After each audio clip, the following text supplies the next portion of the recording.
Although video games may seem like a relatively recent phenomenon, the medium has actually been around in various different forms since the 1940s. Of course, things back then looked very different to how they do now, but practically ever since computers became a thing, humans have tried to play games on them. It's not all that shocking then that the past 80-odd years have been somewhat eventful for the games industry, what with all the technological innovations, introductions of legendary characters and franchises, and, of course, more controversies than you could shake a WiiMote at. As such, we think it's high time that someone curated all of the most memorable into some sort of video chronicling all of the industry's highs and lows, a big list, if you will. Before we get into the meat of the list, we should probably go ahead and establish a few rules. For this list, we've taken a look back at the history of our beloved pastime and handpicked the moments that were absolutely iconic. Hardware launches, monumental achievements, massive scandals, and events influenced by video games are all welcome. But we won't be talking about memorable in-game moments, as you can find 101 of those on our list of the most unforgettable moments in gaming history.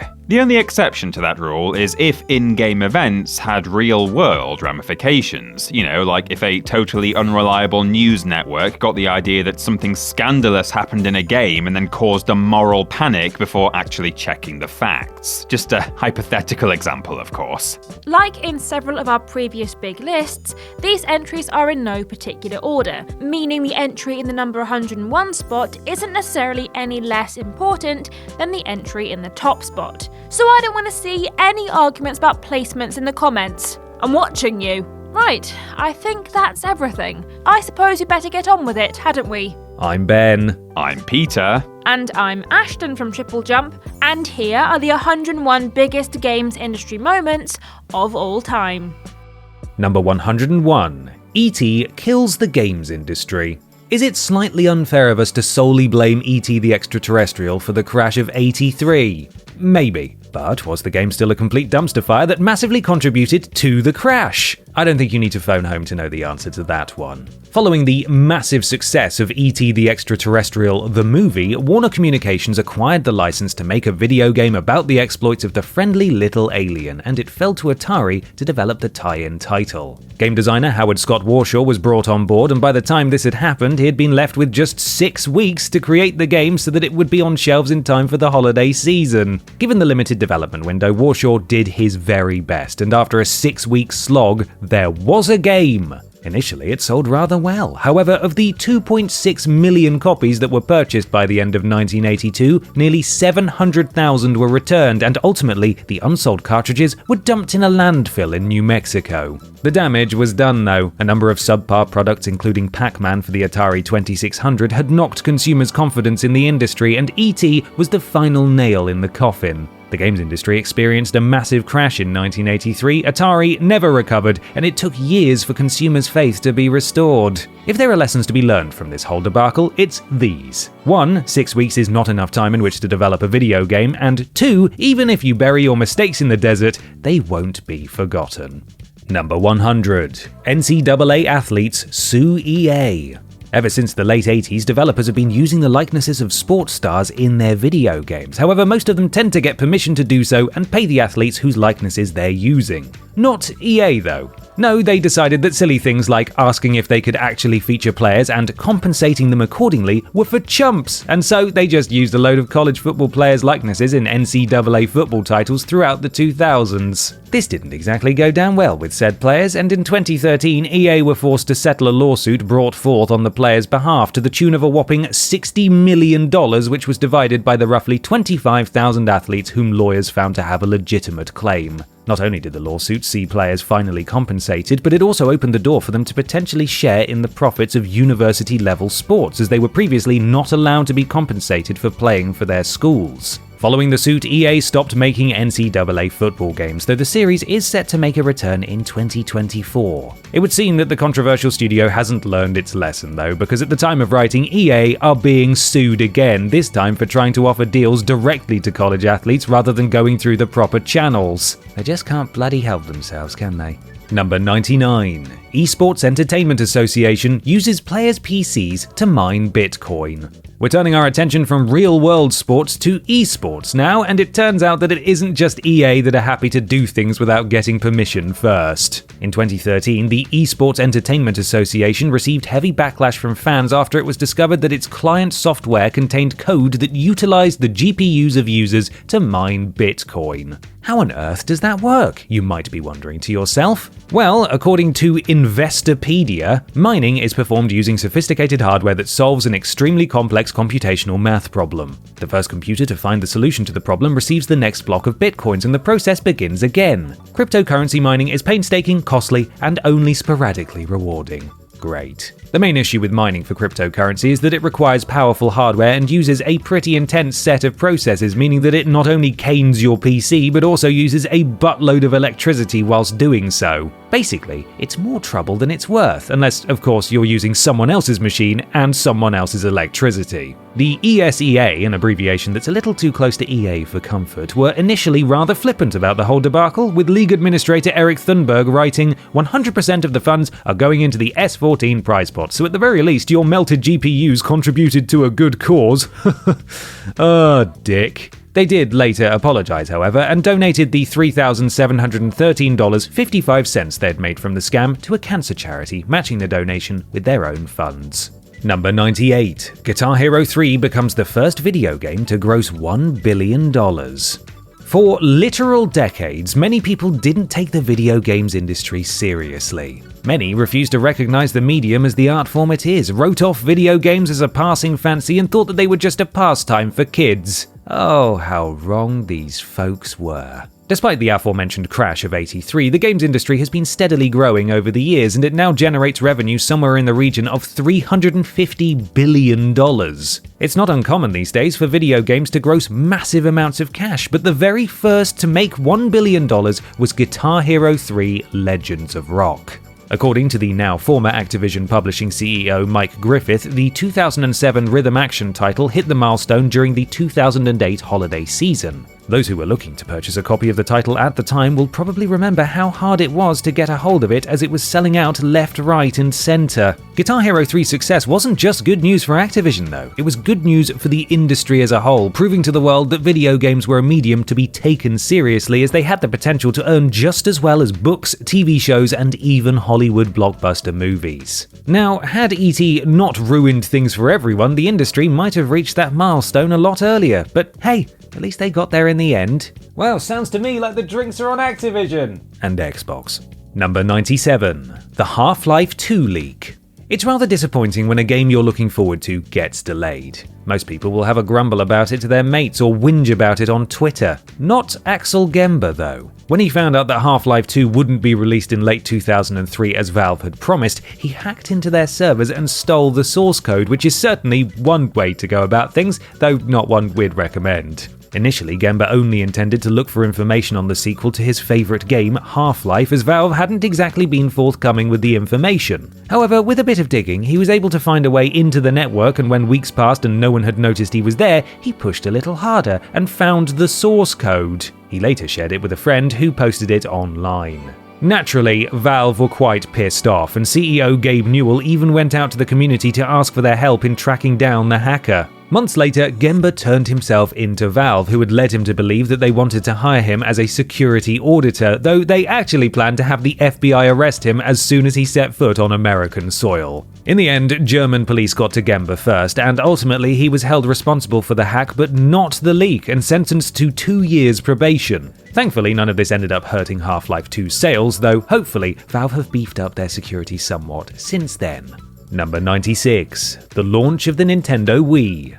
Motion controls have been around for decades, with arcade cabinets like Heavyweight Champ having them as early as 1976. Sadly, they weren't always what you might call reliable, and though companies such as Sega and Nintendo tried to bring motion controls into players' homes, the idea didn't really take off. That is, until Nintendo took another stab at the idea and released the Wii in 2006. This unassuming little white box revolutionized gaming, giving players a whole new level of immersion, and whether they were engaging in a bit of monochromatic hack-and-slash fun or simply passing the time with a spot of golf, they truly felt like part of the action.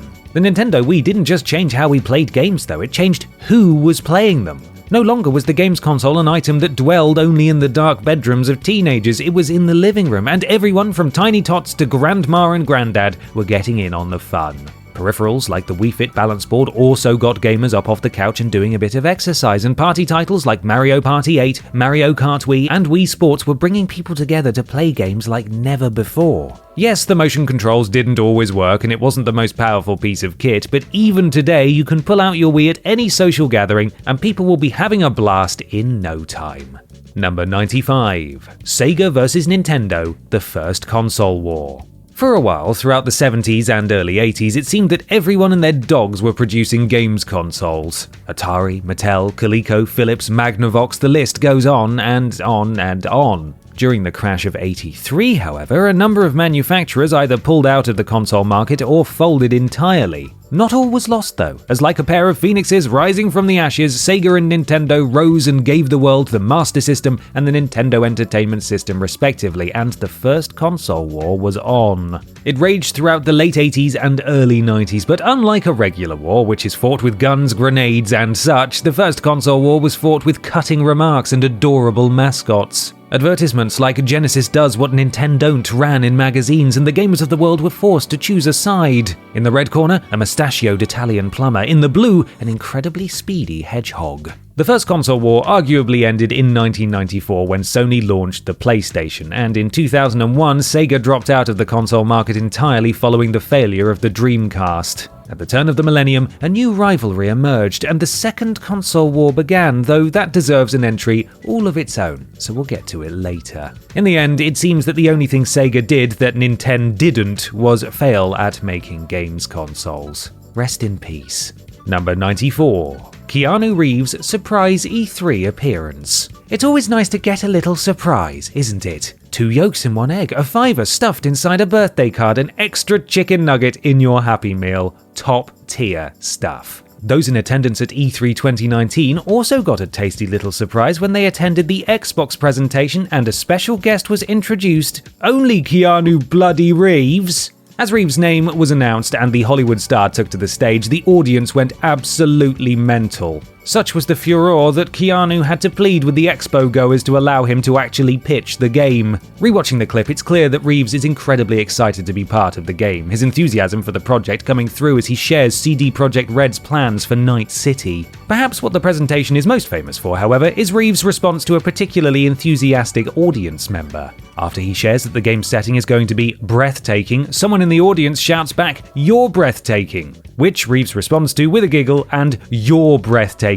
You're all breathtaking," something which has been endlessly quoted by gamers the world over ever since. Reeves' appearance was a truly memorable moment in video game history, but it was sadly somewhat overshadowed by Cyberpunk's Disastrous launch, which was indeed breathtaking, but more in the sense that players were so outraged by the quality of the game that they couldn't catch their breath for swearing. It's fixed now though, mostly. Number 93. Leroy Jenkins. Some fancy lad once said that the best laid schemes o' mice and men gang aft agley, and after we'd spoken to our resident Scottish employee Fraser to work out exactly what that means, the best laid plans of mice and men often go awry if you're wondering, we can only assume that whoever wrote it has played World of Warcraft in the past. What do you mean it was written in 1785? That's not even a real year. Well, for those of you unaware of the phenomenon that was Leroy Jenkins, allow me to clue you in. The year was 2005. World of Warcraft had recently made its debut and was attracting players in the millions, many of whom would team up to take on difficult dungeons. One such group was the Pals for Life Guild, who uploaded a video of themselves meticulously crafting a detailed battle plan for their next encounter. Alas, one of the party members, Ben Schultz, creator of the now infamous Leroy Jenkins, is away from his computer preparing a plate of chicken at the time of said planning, and upon his return, he declares, "Alright, let's do this," to the group, before charging in with reckless abandon, shouting the war cry, "Leroy Jenkins!" The rest of the group are utterly dumbfounded by his stupidity and are forced to go right in after him. The video went viral, racking up millions of views and turning into one of the very first internet memes, cementing Leroy Jenkins in the public consciousness. Such was the popularity of the video that Blizzard even added Leroy Jenkins to World of Warcraft as an NPC. Unfortunately, it was revealed in 2017 that the whole thing had been staged and was actually a promotional video for the Pals for Life Guild. Devastating revelation, but it's still absolutely iconic. Number 92. The rise of mobile gaming. We here at Team TripleJump have frequently voiced our disdain for mobile gaming as a whole, but that's because the vast majority of mobile titles out there are utter crap that serve no function than to take your hard-earned dollary dues. With that said though, there are some gems to be found, and the likes of Angry Birds, Fruit Ninja and Candy Crush Saga are actually not terrible if you're looking to pass a few minutes whilst you're on the loo or waiting for your bus. Considering that mobile phones are a relatively recent invention, so too is the concept of mobile gaming. The very first mobile game was a variation of Tetris that came installed on the Haganuk MT2000, but the concept was popularized when Nokia launched Snake in 1997. However, mobile gaming didn't really take off until Apple launched the App Store in 2008, significantly changing the behavior of mobile phone users and massively broadening the mobile game market. Suddenly, those who had never so much as looked in the direction of a PlayStation thought of themselves as gamers, and developers had a whole new audience to whom they could deliver their creations. These days, the mobile gaming market is somewhat oversaturated, and as we mentioned, a lot of mobile games out there are just vehicles for microtransactions, but every so often, a decent title will rear its head. Now, if you'll excuse me, I need to beat this next level on Project Makeover so that I can give my client a new hairdo. Please don't tell Ashton I'm playing it. Number 91. My body is ready. E3 and video game expos in general are notorious for being absolute cringe gold mines. Technology that refuses to work properly, a poor audience reception, and execs that are more used to talking in a boardroom than they are actual gamers can all spell disaster for a conference. This entry's particular misstep can be attributed to the latter. Whilst demonstrating the Wii Fit balance board at E3 2004, Bill Trinan and legendary video game designer Shigeru Miyamoto welcomed then Nintendo of America president Reggie Fils-Aimé to the stage to test out the board's body check feature. Reggie walks onto the stage to applause from the audience before standing in front of the board and declaring, "My body is ready." Cue very scattered laughter from the audience and awkward silence from Trinan and Miyamoto. The quote immediately went viral, spawning thousands upon thousands of memes bearing the iconic quote. Reggie would later go on to explain that he said the line because it was the only quip of his that had gotten a laugh out of Shigeru Miyamoto in rehearsals. Whatever the reason for it though, it was still massively cringe and was almost certainly not what Nintendo were hoping that E3 attendees would take away from the presentation. Thankfully, Reggie didn't seem to mind his meme status, and according to him, he's often stopped in the streets by people who tell him how much they love Nintendo and appreciate what he's been able to do. Aww. Number 90. Fallout 76's lack of NPCs. Once upon a time, Bethesda could be counted upon to release fantastic, if slightly buggy, video games. The Elder Scrolls 3, 4, and 5 were all developed by Bethesda themselves and released to critical acclaim, as did Fallouts 3 and 4. But in the mid-2010s, something went very, very wrong, and the studio's once great name fell into disrepute. The ZeniMax-developed Elder Scrolls Online was something of a shambles when it launched in 2015, offering players little content and nothing really to set it apart from other MMOs. Then, in 2018, Bethesda launched Fallout 76, and the response was, well, it was not good. Firstly, the game was buggy as hell, and whilst players had come to expect the odd technical hiccup here and there from Bethesda titles, Fallout 76 was on another level entirely. There was also #Baggate, a whole hoo-ha surrounding the canvas bags that players were supposed to receive with the Power Armor edition of the game, which had been substituted for cheap nylon replacements, all while influencers showed off fancy bags they'd received for free from the studio. What Fallout 76's launch is perhaps most remembered for, however, is the game's lack of NPCs. Indeed, Bethesda, in their infinite wisdom, thought it would be a good idea to launch an MMORPG that didn't include any non-player characters, and the result was a completely boring experience that almost no one was willing to endure. Thankfully, many of the game's issues have now been rectified, and there are NPCs even, but its disastrous launch is still putting off would-be players even half a decade later. Number 89. The PSN hack.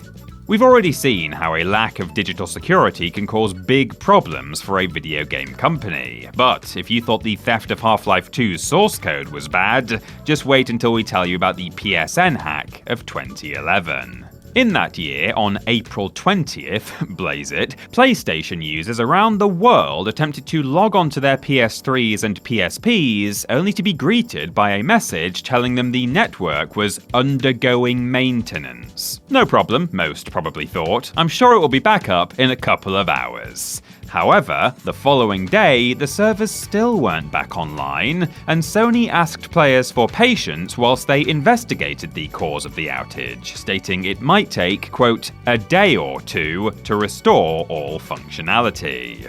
Well, a day or two passed, and there was no sign of the PlayStation Network being fixed. In fact, it didn't begin coming back online until May 14th, 23 days after it initially went down. This would have been bad enough in and of itself, but it then turned out the downtime was the result of an external intrusion, which had exposed personally identifiable information from each of the 77 million PSN accounts. It gets worse though, because even though Sony knew about the attack, which occurred sometime between the 17th and 19th of April, they didn't actually give users the full scoop until May the 4th, meaning their sensitive information could have been compromised for as long as 17 days without their knowledge. Multiple lawsuits were levelled at Sony. They were fined £250,000 by the UK's Information Commissioner's Office, and they had to compensate PSN users. In total, the hack cost Sony a whopping $171 million,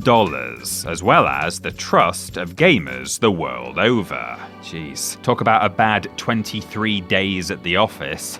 Number 88, the introduction of the save feature. It may come as something of a shock, but once upon a time, video games didn't have a save function. I know, horrifying, right? In fairness, it wasn't all that much of a problem actually, as most video games in the 70s were so short that players tended to finish them in a single sitting. As games became more complex, however, a way to save progress was desperately needed. The first iteration of the save feature came about in the early 80s, though it was a far cry from the system we have today. At the time, games came on cartridges with read-only chips, and playthroughs couldn't be saved onto them. So the likes of Atari and Nintendo began issuing players with passwords that would allow them to go right back to where they'd been previously. Passwords were a passing fancy though, because it wasn't long before developers started to include ways for players to save their progress onto cartridges. The Legend of Zelda is widely thought to be the first title to use battery backup to trick the game into thinking it had never been turned off, but this actually isn't the case. It was a little-known game called Pop and Chips that holds the title of first ever battery backup cartridge. However, players had to insert batteries themselves. The Legend of Zelda was a massive leap forward though, as the battery was contained within the cartridge itself, and so it looked just like a regular game. This all worked quite well until the introduction of the CD-ROM, which alas necessitated another solution, which brings us rather neatly onto number 87, the introduction of memory cards. Oh, I do love it when things come together nicely like that, don't you? Indeed, the cartridge fell out of favour once the CD-ROM was introduced, and whilst this new technology had a lot to offer, namely much expanded storage, it had but one problem. You couldn't save directly onto it. Crumbs. Not to worry though, because the answer was quite simple. Cartridges. Again. Yes, it seems that in this case, the way forward for save technology was actually to take something of a step back, with Sega introducing the CD Backup RAM card, which not only increased the amount of save space on the Sega Mega CD console, which did have some save memory on the actual hardware, but also allowed gamers to take their saves to their friends' houses so they could continue playing with a pal. Before long, every console manufacturer had embraced the memory card, with even Nintendo welcoming it with open arms, despite the fact that the N64 still used cartridges. The Dreamcast even had something called the Visual Memory Unit, which not only held save data, but could also download software from the system, effectively making them a tiny handheld console. It's just a shame that hardly anyone bought one, and that's because hardly anyone bought a Dreamcast. But we appreciate the innovation nonetheless. Like other gaming technologies, memory cards did eventually become obsolete thanks to the introduction of the built-in hard drive, but it's impossible to deny their impact on the industry. Number 86. Konami and Kojima's messy breakup. We've all had bad breakups. Lies are found out, bitter words are exchanged, arguments are had about who gets to keep the toaster, things can get really messy. Few of us, however, will have gone through a split as rough as that of Hideo Kojima and Konami. Hideo Kojima, one of the world's best-known video game designers, began working at Konami in 1986, and shortly after his arrival was assigned to Metal Gear, which became a huge success. In 2005, Konami created the Tokyo-based Kojima Studios in order to allow Kojima to focus on making video games. All was going well. Metal Gear Solid 4 released in 2008 to critical acclaim, followed by Ground Zeroes in 2014, and the announcement of Silent Hills, which was to be a collaboration between Kojima and Guillermo del Toro, went down a storm. In early 2015, though, a September 1st release date was announced for Metal Gear Solid 5, and Kojima said that he was closing the loop on the saga. That same week, Konami announced a corporate restructure with no mention of Kojima, which was ominous, but just the start of the whole fracas. Kojima's name was removed from the Metal Gear website, and Konami changed the name of Kojima Productions Los Angeles to Konami Los Angeles Studio, all while asserting they would continue to support and develop Metal Gear products. It was later reported that Kojima and Konami had had a huge falling out. Silent Hills was cancelled, and Konami even prevented Kojima from attending the 2015 Game Awards. Thankfully, he was able to attend the following year, and Jeff Keighley put Konami on blast. Despite the messy split though, Hideo Kojima continues to make great video games, whilst Konami make pachinko machines. We'll leave you to determine who came out on top. Number 85. The Atari 2600. The first console war may have been fought between Sega and Nintendo, but the first console to dominate the North American market was the Atari 2600. Released in 1977 and not discontinued until 1992, the Atari 2600 came about as a result of Atari CEO Nolan Bushnell's desire to create a home console due to the fact that arcade cabinets were A, expensive to make, and B, had a very short lifespan.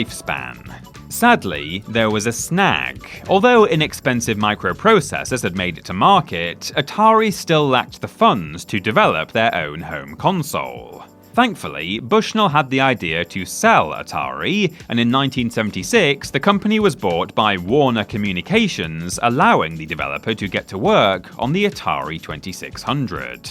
The console launched in 1977 with the name Atari VCS and just 9 low-res games. However, in 1980, a little-known title called Space Invaders came along, which proved to be the 2600's killer app, and the console became wildly successful. This success led to the founding of the likes of Activision, and to other manufacturers entering the home console market. By 1983, games for the 2600 were more than 4 times the size of its launch titles, with the likes of Pitfall boasting far more advanced gameplay and visuals than the system had originally been designed for. Alas, despite the success of the 2600, a number of bad management decisions led to Atari's fall from grace, as well as the crash of 1983. Why is it starting to feel like all roads lead back to E.T.? Number 84. The EA loot box scandal. Oh look everyone, it's your friendly neighbourhood video game studio, Electronic Arts, back at it again with their shenanigans. Gee, I wonder what they've been up to this time. Well, it's the loot box scandal. It was right there in the title of the entry. A great number of developers include loot box mechanics in their games, but often the only things that can be obtained from them are cosmetics or other items that don't actually affect gameplay. They're still microtransactions, of course, and as such are the work of the devil, but they are the lesser of the microtransaction evils. EA, however, got in hot water in 2017 because of the loot boxes in a number of their games, including FIFA 18 and, perhaps most notoriously, Star Wars Battlefront 2, which included powerful unlockable characters that would take players hours upon hours to get their hands on if they weren't willing to part with their hard-earned dollary dues. Prior to the full release of Battlefront 2 in November 2017, Disney warned EA to disable the feature until they could devise a non-pay-to-win system, which they did, reinstating it in March 2018 with less money-grabby mechanics. The damage was done though, and not just to Battlefront 2 and EA's reputation. Several governments around the world expressed concerns that loot box mechanics constituted gambling, with Belgium even going as far as to outright ban the practice. No matter what kind of gamer you are, I think we can all agree that pay-to-win mechanics are the absolute worst, and that EA should hang their heads in shame. At least they've learned from their mistakes. What? What do you mean they're still at it? Oh, for God's sake. Number 83. Digital Homicide Studios tries to sue Stephanie Sterling.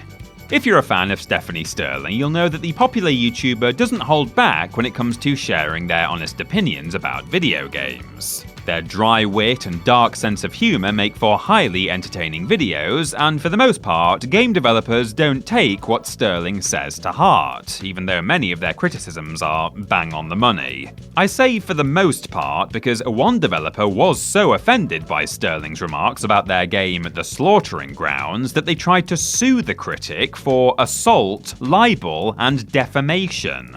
Man, Sterling must have really gone in on The Slaughtering Grounds to warrant such a response from Digital Homicide, right? Well, no, not really. They said the game was a contender for the worst game of 2014 and pointed out multiple flaws with the title, but honestly, this criticism was no worse than anything any other reviewer might say about a bad game. Rather than taking it all on the chin though and vowing to do better next time or improve the game, Digital Homicide tried to sue Sterling for $10 million in damages. Sterling naturally filed a motion to dismiss, and the case was ultimately dismissed with prejudice in 2017, but not before Digital Homicide had tried to up their demands to $15 million. The case's dismissal wasn't just good news for Sterling, it was good news for journalists everywhere, who were able to continue criticising and commenting without fear of legal repercussions. And thank Christ for that, because I thought we were going to have to cancel worst games ever for a minute there. Number 82. Atari is sued by Magnavox. From frivolous lawsuits to a legitimate one now, as we take a look at one of the earliest examples of a video game company being sued. Pong was the first successful commercial arcade game, but did you know that it may actually have ripped off another? In 1974, Magnavox, the company responsible for the Magnavox Odyssey, filed lawsuits against Atari, Allied Leisure, Bally Midway, and Chicago Dynamics, arguing that Atari had infringed on patents relating to the concept of digital ping pong. Furthermore, they presented evidence, including witness testimonies and a signed guest book that proved Atari co-founder Nolan Bushnell had played the Odyssey ping pong game prior to releasing Pong, meaning he knew full well that something similar already existed. When asked about this later, he said, "The fact is that I absolutely did see this Odyssey game, and I didn't think it was very clever." A likely story, Nolan. In the end, Bushnell chose to settle with Magnavox out of court due to the mounting legal costs that were way beyond Atari's means, and Magnavox offered Atari an agreement to become a licensee for the low cost of $1.5 million, or $9 million if you want to get inflation about this. They also obtained the right to be informed about any and all Atari products that were to be released over the next year, and some say that Atari delayed the announcement of the 2600 home console in order to avoid having to share their plans with Magnavox. Oh, sneaky Atari. Very sneaky. Number 81. Microsoft launches the Adaptive Controller.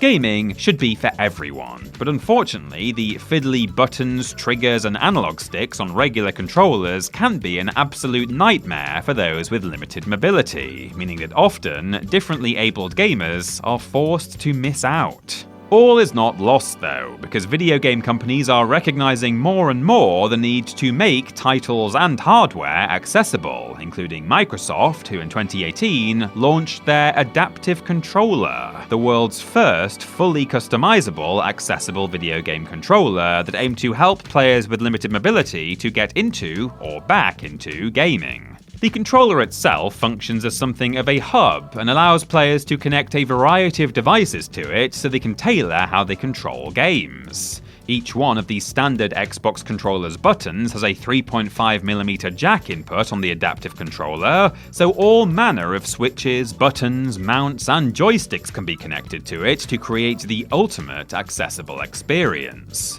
Everything from the functionality of the controller to the design of the packaging was carefully thought through, and Microsoft worked with a whole load of different charities, including the Able Gamers Charity, the Cerebral Palsy Foundation, Special Effect, and Warfighter Engaged, as well as their own community, to make sure the controller was useful to as many people as possible. Naturally, the industry still has a long way to go when it comes to accessibility, but Microsoft's Adaptive Controller was a massive leap forward and opened up the medium to those who may have missed out in the past. Number 80. Assassin's Creed Unity's horrific launch. The Assassin's Creed series was once well respected in the gaming community. The first game in this series got a warm response from critics, Assassin's Creed 2 is often cited among the best games of all time, and 3 and 4 also received a positive reception from critics and fans. Then there was Unity. Set during the French Revolution, Unity follows assassin Arnaud Dorian as he attempts to unmask those truly responsible for the revolution, all while seeking revenge for the murder of his adoptive father. The plot is classic Assassin's Creed, but sadly the rest of the game was a sloppy mess upon release. Widespread bugs and glitches, including the famous missing face bug, plagued the game, as did performance issues and online connectivity problems. Those who had bought the game were naturally pissed, and the backlash got so bad that Ubisoft had to issue an apology, halt sales of the Season Pass and Gold Edition of the game, and issue compensation in the form of a free game to anyone who had already bought the Season Pass. The car crash that was Unity's launch tarnished the good name of Assassin's Creed, and Ubisoft have had to work hard to rebuild the once great series' reputation. Thankfully, Origins, with its open-world RPG format, helped restore players' faith in the franchise, and it continues to enjoy success to this very day, though that missing face does still haunt my nightmares. Number 79, Final Fantasy VII Remake trailer reveal. If the hype train were a real mode of transportation, it would be a fancy steam engine with an endless first-class carriage, all of which serves free snacks and beer, and every so often, someone would come round and offer you a complimentary neck massage. The downside would be that you wouldn't actually get to know where the hype train would end up, and though you might get to visit somewhere nice like Rome or Tokyo, there's also a possibility it might take you to Stoke-on-Trent. Hype can be an awful lot of fun though, and few games have generated it in recent years, quite like the Final Fantasy VII Remake. And even just the launch of its very first trailer was enough to get gamers the world over frothing at the mouth with excitement. Gosh, what a horrible mental image. At E3 2015, Sony took to the stage to give their annual conference, and whilst the audience was surely excited, they were completely unprepared for the gift they were about to receive. Roughly halfway through the conference, Adam Boyes of Sony Interactive Entertainment stepped out to talk about Destiny, Assassin's Creed Syndicate, and the world of Final Fantasy. Before he left though, he had one last trailer up his sleeve, Final Fantasy VII Remake. As the trailer played, the audience slowly came to realise what they were seeing, and the second the word remake flashed up on screen, the crowd, and those watching remotely, went absolutely wild. The hype train rolled into town, the beer and snacks were free-flowing, and everyone was aboard. Luckily, the game ended up being great, so nobody's hype train experience ended in Stoke-on-Trent. Thank the maker. Number 78, Steam. Speaking of trains, Steam. Don't worry, I'll pause for a moment while you applaud that excellent segue. Anyway, permit me, if you will, to take you back to an ancient time, a primitive time, a time without Steam. It was the 90s and early 2000s, and it was a very tough time to be a PC gamer. Firstly, just getting your hands on a PC capable of running video games was an ordeal in and of itself, and even once you'd secured your high-powered machine, actually getting games for it was a right faff. Indeed, before the invention of Steam, gamers would have to go outside, enter a shop, and purchase a copy of their preferred game on CD-ROM. If you wanted something obscure or didn't want to leave your home, you could mail order your selection. But these were the days before Prime, so who knows how long it would have taken for the game to actually show up. Then, in 2005, Valve expanded their Steam client, which had been solely for providing updates to Valve games so that it could distribute third-party titles via the magic of the internet. No more did PC gamers have to go outside. Heck, they didn't even need to shower or put clothes on if they didn't want to. They could stay indoors and get hold of PC games instantly by using nothing more than a credit card and the interwebs. Truly a marvel of modern technology. In all seriousness though, Steam is fabulous, and not only has it changed how we purchase games, it has opened the door for small developers like ourselves, pluggity plug plug plug, to be able to create video games. Steam, we salute you. Number 77, Doom and Duke Nukem 3D blamed for the Columbine massacre. A quick word before we get into this. We will be touching on some pretty upsetting topics, including death and suicide. So if you'd rather skip this one, we totally understand. Just head to the timestamp on screen to get to the next entry. On the morning of April 20th, 1999, two students, Eric Harris and Dylan Klebold, walked into their high school in Columbine, Colorado, and murdered 12 students and a teacher, and injured 24 others before turning the weapons on themselves. Until 2018, the Columbine massacre was the deadliest high school mass shooting in American history, and to say that it shook the entire nation is an understatement. In the aftermath of the tragedy, people were naturally desperate to understand why Harris and Klebold had done what they had done, and many came to the conclusion the two of them were mentally unwell, the FBI concluding that Harris was a clinical psychopath who wanted to kill and didn't care if he himself died, whilst Klebold was suffering from depression and wanted to die but didn't care who he took with him. Not everyone was convinced by this theory, however, and some began looking at the media consumed by the pair for reasons as to why they committed this atrocity. The conclusion? That Marilyn Manson, Doom, and Duke Nukem 3D were at least partially to blame. The families of the victims attempted to sue 25 different video game companies, seeking $5 billion in damages, and while the suits were unsuccessful, the damage had been done, as the debate around whether video games caused real-world violence had been ignited once more. And even today, almost a quarter of a century on, there are some who believe that first-person shooters were the root cause of the incident. Number 76, Mario's debut as Jumpman. It's no fun being overshadowed. Just imagine starring in your own game and then finding out after it releases that no one was really interested in you at all. And instead the thing they were talking about was the jumped up little oik that was avoiding your finest barrel flinging and nicking your princess. We imagine this was how Donkey Kong felt following the release of his 1981 arcade debut, as for some reason, it was his adversary that went on to be the biggest thing since sliced bread. Instead, as excellent as Donkey Kong was, it's often best remembered for being the first appearance of Nintendo's mascot, the little mustachioed Italian plumber named Mario. He wasn't always called Mario, however. In fact, when he made his Japanese debut, the tiny red and blue sprite was named Jumpman. When it was exported to the States, though, the Americans weren't sold on the moniker, and so founder and then president of Nintendo America, Minoru Arakawa, suggested that it be changed to Mario, after Mario Segale, the landlord of the original Nintendo of America office space. Would Mario have gone on to become the icon he is today if Nintendo had stuck with the original name? Who can say? But what we do know is that this little bundle of overall-wearing pixels changed gaming forever, spawning a multi-billion-dollar franchise and inspiring scores of imitators. Number 75, Milo's reveal. There are some who feel that video game graphics have gotten a bit too good recently, to the point where many character models come off a bit creepy due to the uncanny valley effect. The good news for fans of things that are utterly horrifying though, is that it's not just the latest video game characters with the power to give audiences the creeps, because Peter Molyneux's abominations were at it all the way back in 2009. Attendees at E3 2009 got something of a shock when they turned up the Project Natal presentation, as they were introduced to Milo, an artificially intelligent young boy. According to Milo's designer Peter Molyneux, Milo was able to hold a conversation with Xbox users, recognise their face and voice, and even react to their emotions, all of which sounds very technologically advanced and a little bit weird. The demo itself was incredibly awkward, with attendees forced to watch on as a woman interacted with a little digital boy on screen. What's worse though, is that many people believe the demo to have been faked, and the woman was simply reacting to pre-rendered footage. Peter Molyneux insists that Project Milo was intended to be a real game. However, nothing ever came of it, which is pretty much standard for any project that Peter Molyneux puts his name on. Though, in this instance, we're actually rather glad that Milo never made his way into anyone's living room. The creepy little git.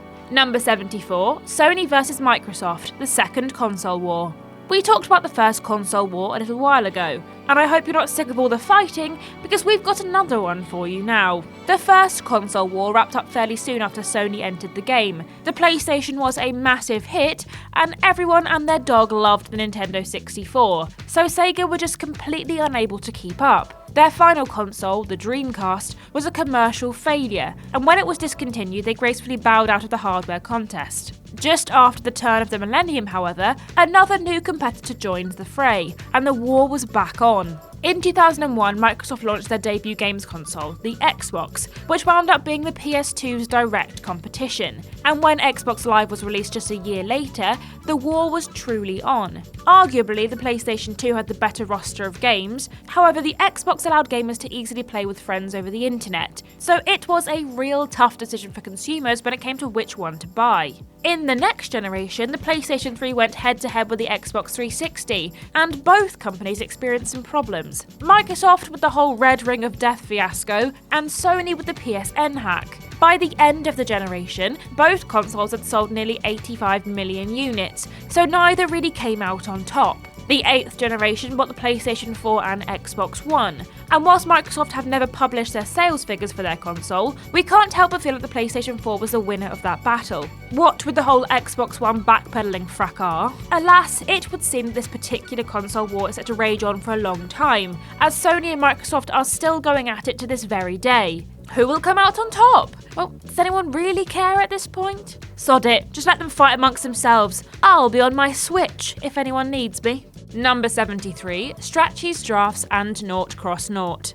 There's some debate amongst video game historians regarding what exactly counts as the first video game. Some cite the Nimatron, an electronic game of Nim that was exhibited at the 1939-1940 World's Fair in New York, though that's generally discounted because it didn't have a digital display. Others believe the cathode ray tube amusement device, invented in 1948, was the very first, though it's generally ignored because it didn't use any sort of computer to function. So what was the very first video game? Well, that doesn't have a straight answer either. In 1951, a fellow called Christopher Strachey made an attempt to program a drafts game for the Pilot Ace, one of the very first computers built in the UK. Unfortunately, it took far too much memory and didn't end up working properly. But undeterred, Strachey continued tinkering with the program, and he eventually got it to work on the Manchester Mark I in mid-1952. At around the same time, Sandy Douglas of the University of Cambridge was hard at work on his PhD thesis, and as part of his studies on human-computer interaction, he created Naught Cross Naught, a digital version of Noughts and Crosses. Because both games were being worked on at around the same time, both Strachey's Drafts and Naught Cross Naught are generally cited as the first video games. And although we're not sure which came first, I'm sure that we can all agree that Strachey and Douglas's work was a very important first step towards video gaming as we know it today. Thanks, chaps. Number 72, Watch Dogs trailer. You know, we were saying a minute ago about that hype train that was a luxurious experience that might take you to Stoke-on-Trent? Well, behold! Now, don't get us wrong, Watch Dogs isn't a bad game. In fact, in many ways, it's a very good game. The setting is very interesting, the individual missions are fun, and on the whole, it's a great experience, even though protagonist Aiden Pierce is blander than unseasoned boiled chicken. The problem with Watch Dogs was the graphics in the first gameplay demo at E3 2012 were far superior to what players ended up getting in the final version of the game. Side-by-side comparisons began surfacing online, and it was clear that even when the game was running optimally on a powerful PC, the graphics in the finished game were nowhere near as nice as they had been in the promotional material. Ubisoft were accused of graphically downgrading Watch Dogs ahead of its release, but despite fairly damning evidence, the studio denied any downgrading had happened. Naturally, the public weren't convinced, and Ubisoft later admitted the graphics were indeed not what had been promised in the 2012 E3 demo. Because the demo launched prior to the next generation of consoles, the studio wasn't sure what the hardware could do, but rather than giving a conservative estimate, they overplayed their hands somewhat and ended up promising players a visual experience that they couldn't actually deliver. Right, well, I've got a few hours before my next hype train. I think I'll go for a wander around the Potteries Museum. Number 71, Ouya. Some products seem like they're destined for greatness. The Breville Toasty Machine, the JML Hurricane Spin Scrubber, the Squatty Potty, all great inventions that have changed the lives of those who own them. Then there are those, like the Ouya, that should have probably never seen the light of day. The idea behind the Ouya was promising. Its creators wanted to bring together the ease of development of mobile games with the immersive experience delivered by home consoles. The result was Ouya, an Android-based microconsole that was very reasonably priced and allegedly easy to develop for. Great, right? Well, no, not really. You see, the thing about games consoles is that studios have to actually want to create games for them. So it doesn't really matter how easy it is to make games for your hardware. If no one wants to, then the whole thing just falls apart. Furthermore, despite a successful Kickstarter campaign that raised over $8 million for the console's development, hardly anyone bought one when it went to market in 2013, and by the end of its lifespan it only sold 200,000 units. To put that number into perspective, the PlayStation 4, which launched the same year, sold over 100 million units in its lifetime. Basically, for every Ouya that was sold, Sony sold 500 PlayStation 4s. Ouch. In the end, Ouya's software assets were sold to Razer, who eventually shut down its storefronts, services and accounts in 2019, rendering the Ouyas still in existence even more useless than they originally were. Ouya more like, ooh, yeah, no, I'm gonna get myself a PlayStation 4 instead, thanks. Got him.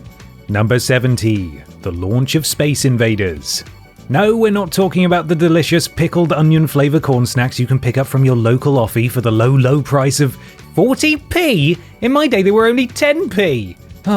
Anyway, no, we're talking about Space Invaders, the arcade game that's considered by many to be one of the most influential of all time. Created by Japanese game designer Tomohiro Nishikado as a response to Atari's Breakout, Space Invaders first appeared in arcades on April 1st, 1978. Despite making its debut on April Fool's Day, this game was no joke, and players quickly fell in love with the pixelated shoot-'em-up.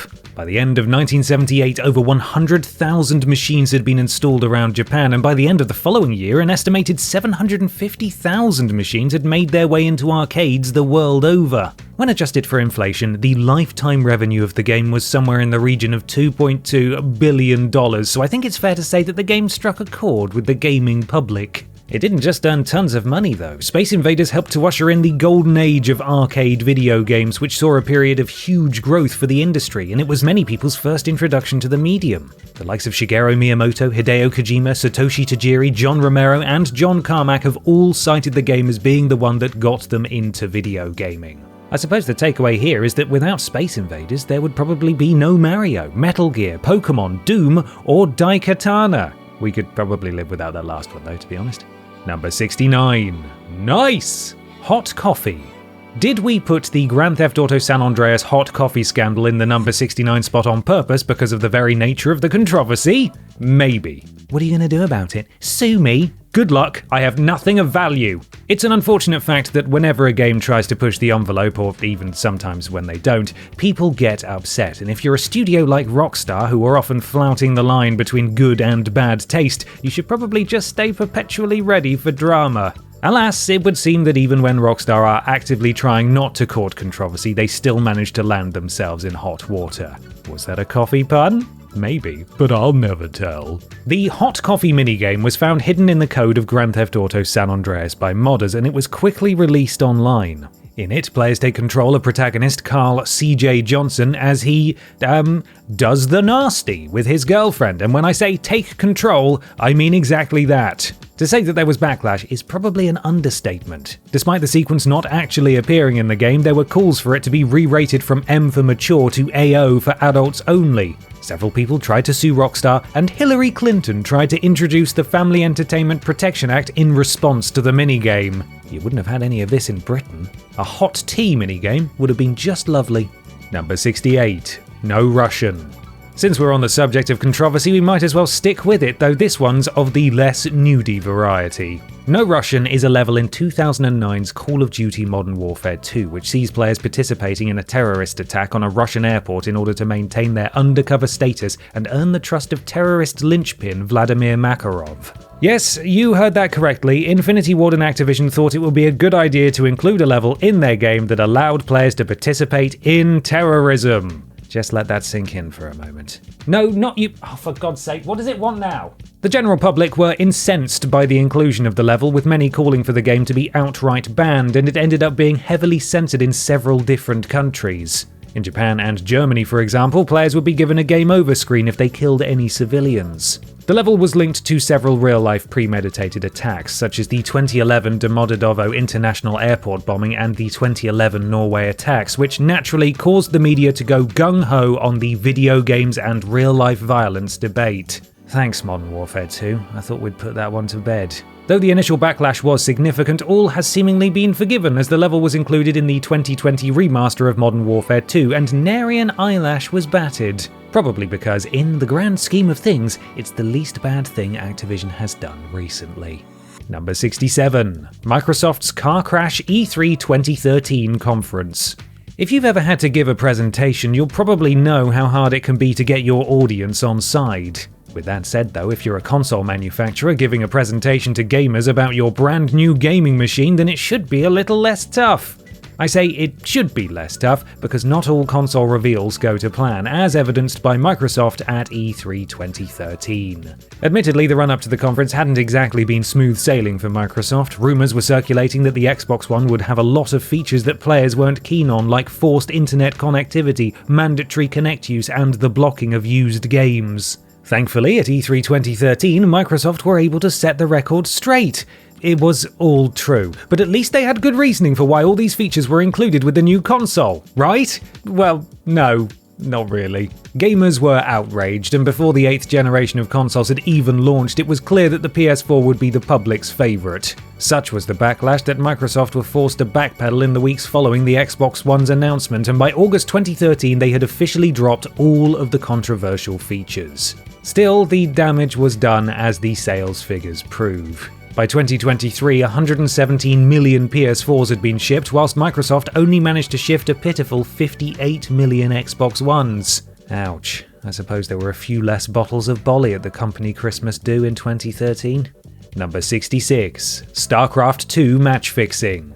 You might not be familiar with the term match fixing, so allow me to bring you up to speed. In professional sports, some unscrupulous individuals engage in a practice where athletes take some sort of bribe, usually of the monetary variety, to throw games. Generally, this is done so that those betting on the match will get their preferred outcome and make a whole bunch of cash. It's very, very illegal. It turns out, though, that esports stars aren't above a spot of match fixing either, as proven by several Korean pro gamers in 2015. Suspicions of match fixing were first announced on January 20th, 2015, when Pinnacle Sports voided all bets on the StarCraft 2 Pro League Round 1 match between San and Dark on the grounds of suspected manipulation. A few days later, the betting site also voided bets for a match between Innovation and Super, and over the following months, more bets were voided as allegations of match fixing began to circulate. Then, in October 2015, Yodar, Boong Boong, and Gerard, not their real names, probably, were arrested on suspicion of match fixing and were ultimately found guilty, each being given fines and suspended prison sentences, as well as a lifetime ban from the Korean Esports Association.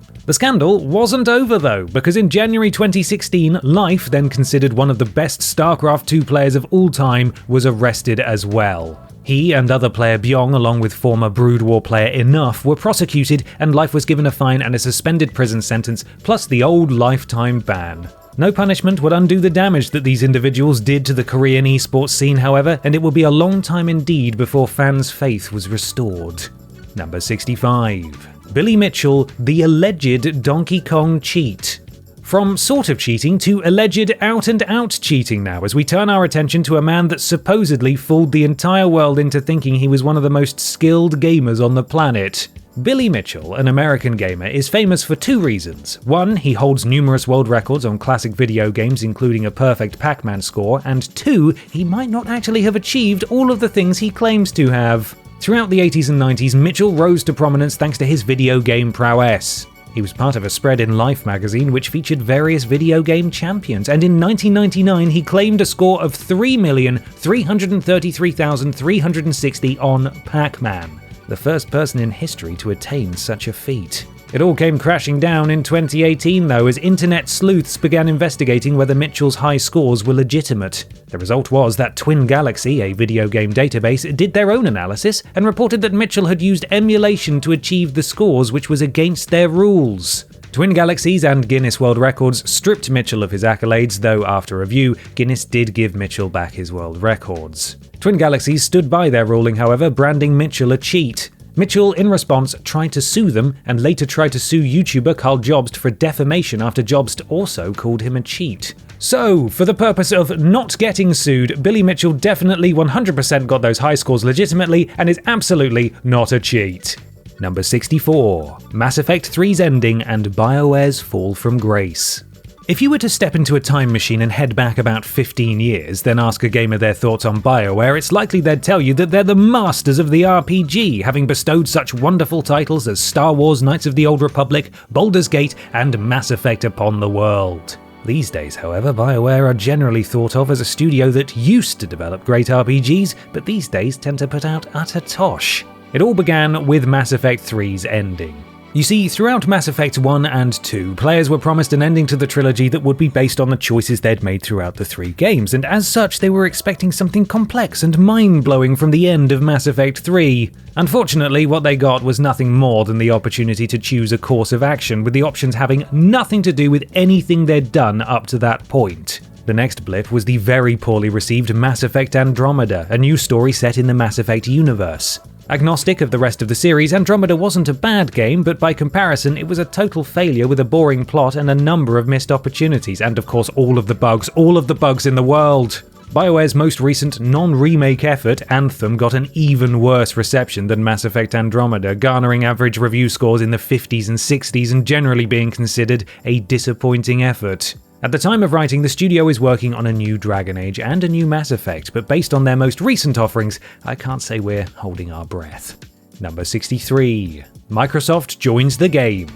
Throughout the 80s and early 90s, Sega and Nintendo were locked in a fierce battle for console supremacy, and when Sony stepped into the ring in 1994, it seemed the next console war would be fought between Sony and Nintendo. Then, in November 2001, Microsoft launched the Xbox, changing the gaming landscape forever. The PlayStation 2 had launched in 2000, and it seemed like the console was going to dominate the generation. The Dreamcast was a bit of a flop, and whilst the GameCube was fine, it was lacking in the technical department when compared to the PS2. The Xbox, on the other hand, offered gamers a true alternative to the PS2, as not only was it a comparable gaming experience, it also had killer apps like Halo, Combat Evolved, and boasted online play that was like nothing else on the market at the time. It wasn't the most successful console of the 6th generation, having been outsold by the PS2 more than 6-1, however what it did do was prove that Microsoft was more than worthy of their place in the console market and launched a global console brand. The Xbox's successor, the Xbox 360, sold almost as many units as the PS3, and whilst Microsoft did fumble the ball somewhat with the launch of the Xbox One, the series is a hit, and Game Pass is arguably the best value gaming subscription on the market. We just wish they'd settle on a naming convention that my grandma can understand. Number 62. Dark Souls launches the Soulslike phenomenon.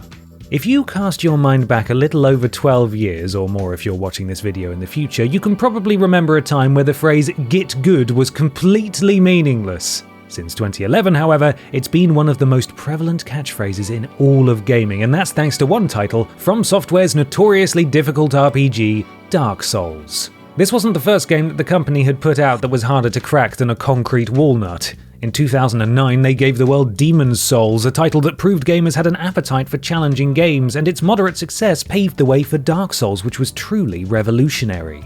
With tough-to-master gameplay, a story that could only be discovered by looking at item descriptions and talking to NPCs, and sparse save points, Dark Souls was unlike anything else on the market at the time, and people went wild for it. It's often cited as one of the greatest games ever made, and it launched a genre all of its own, the Soulslike. In the years following Dark Souls' release, many other developers began launching their own takes on the Souls-like formula, and these days you can barely move for challenging titles that have more than just a hint of Souls about them. The influence of Dark Souls on the games industry is unquestionable, and for better or for worse, it would seem that the genre is here to stay. In fairness, it's only for worse for people like our writer, who wouldn't be able to beat the Orphan of Kos if she lived to be 1000. Just get good, cat! Number 61. Goddess and Curiosity, What's Inside the Cube. I don't think it's particularly slanderous to say that Peter Molyneux has, in recent years, gotten something of a reputation for over-exaggerating when talking about his upcoming games. Several incidents spring to mind, like the definitely not on rails Fable the Journey debacle, but perhaps his most controversial snafu is the one where he promised a really cool God game that he didn't deliver, and also promised profits from said game to one lucky winner, which again were never delivered. Goddess is the brainchild of serial untruther Peter Molyneux, and was supposed to be the spiritual successor to his earlier creation, Populous. A Kickstarter launched in 2012, and an early access version of the game was released the following year, though a great number of the things that had been promised were missing. The 7 to 9 month development window went straight out of the window. There was no student forum, and as far as we can tell, the Goddess art book never materialized either. Alongside the development of Goddess, 22 Cans, Molyneux's studio, ran a social experiment called Curiosity What's Inside the Cube. The aim was to chip away at a huge cube made of billions of smaller ones until one player discovered what was at the centre. The winner, Brian Henderson of Edinburgh, was greeted by a video of Peter Molyneux that promised him godlike status in Goddess and a portion of the game's profits. Not a terrible prize, you may be thinking. Sadly, because Goddess never actually made any money, poor Brian never saw a single penny. Promising the moon on a stick and then not even getting off the ground is one thing, but not giving a man the money that you owe him? Too far, Molyneux. Too far. Number 60. The Grand Theft Auto 6 leak. Grab those mops, guys, because we've got another leak on our hands. It's fair to say that at time of recording, Grand Theft Auto 6 is currently one of the most anticipated titles in the entire industry. And even with a reveal trailer under our belts, the entire community is waiting with bated breath for any bit of information about the upcoming sequel they can get their hands on. Unfortunately, it would seem that some are willing to go to extreme lengths to get any info on Rockstar's next Steely Wheelie Automobili installment, as was proven back in September 2022 before the official reveal of the game, when demand for info was even higher. On the 18th of September 2022, 90 videos showing around 50 minutes of game footage were posted on GTA forums by user Teapot Uber Hacker, which revealed a variety of the upcoming game's details, including the setting, level layouts, and player characters. Jason Schreier of Kotaku reached out to Rockstar about the videos, and it was confirmed that they were indeed genuine, and several outlets reported the leak to be the biggest in video game history. Rockstar's parent company, Take-Two, responded to the leak by issuing a whole bunch of DMCA takedowns and by contacting moderators of GTA forums and Reddit to get them to remove access to the materials. The day after the leak, Rockstar confirmed there had been a network intrusion and expressed their disappointment at how the game had been revealed, but assured gamers that development would continue unhindered. Just 4 days following the leak, Teapot Uber hacker, real name Aryan Kurtaj, was arrested and has since been sentenced to an indefinite hospital stay after being judged to be an ongoing, significant public risk. He was in fact responsible for several other cybercrimes in addition to this leak. Given the nature of his sentence, one doesn't want to make too light of the situation, but it is worth pointing out that the irony is, he may now not get to play GTA 6 at all. Number 59. The release of Doom. The first-person shooter genre has actually been around since the 1970s, with the very first, Maze War, depending on how you define it, making its debut in 1973. However, the genre didn't rise to prominence until the early 90s. Wolfenstein 3D is generally considered to be the first proper, in air quotes, first-person shooter, and created the archetype upon which pretty much every FPS title that's come along since has been based. But it was 1993's Doom that shot the genre into the limelight, pun very much intended. Developed by id Software and released for PC on December 10th, 1993, Doom sees players taking control of an unnamed space marine who later became known as Doom Guy, as he blasts his way through legions of demons on the moons of Mars. Along the way, players can find new weapons and must manage Doom Guy's health and ammo levels using the HUD at the bottom of the screen. Doom was both a critical and a commercial success, and in the years that followed its release, a plethora of other first-person shooters were developed that took inspiration from the game. Doom has since been dubbed the father of first-person shooters, and is credited with changing the perception of video games as a whole, prompting the rise in popularity of 3D titles, as well as fueling the worlds of online multiplayer and modding. It might not have been the first FPS, but Doom is certainly the most significant. Not bad for a game that's just about shooting demons in their stupid faces. Number 58. Sonic the Hedgehog's debut. We've made no secret over the years here at Team TripleJump that none of us is particularly keen on Sonic the Hedgehog.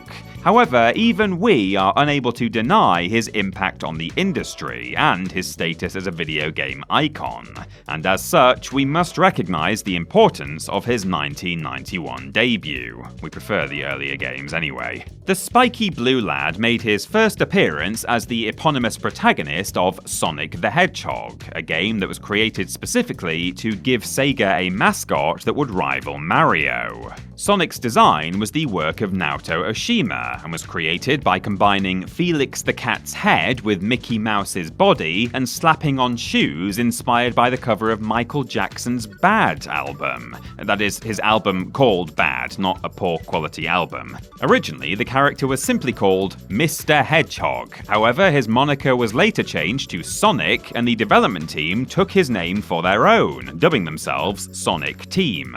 Sonic the Hedgehog was a massive success for Sega, with the game garnering critical acclaim and commercial success. The title also proved to be something of a killer app for the Mega Drive, establishing the console as a key player in the 16-bit era, and allowing it to compete with the SNES. He may have had his ups and downs in the years since his debut, but regardless, Sonic the Hedgehog is still an icon. It doesn't mean we have to like him though, does it?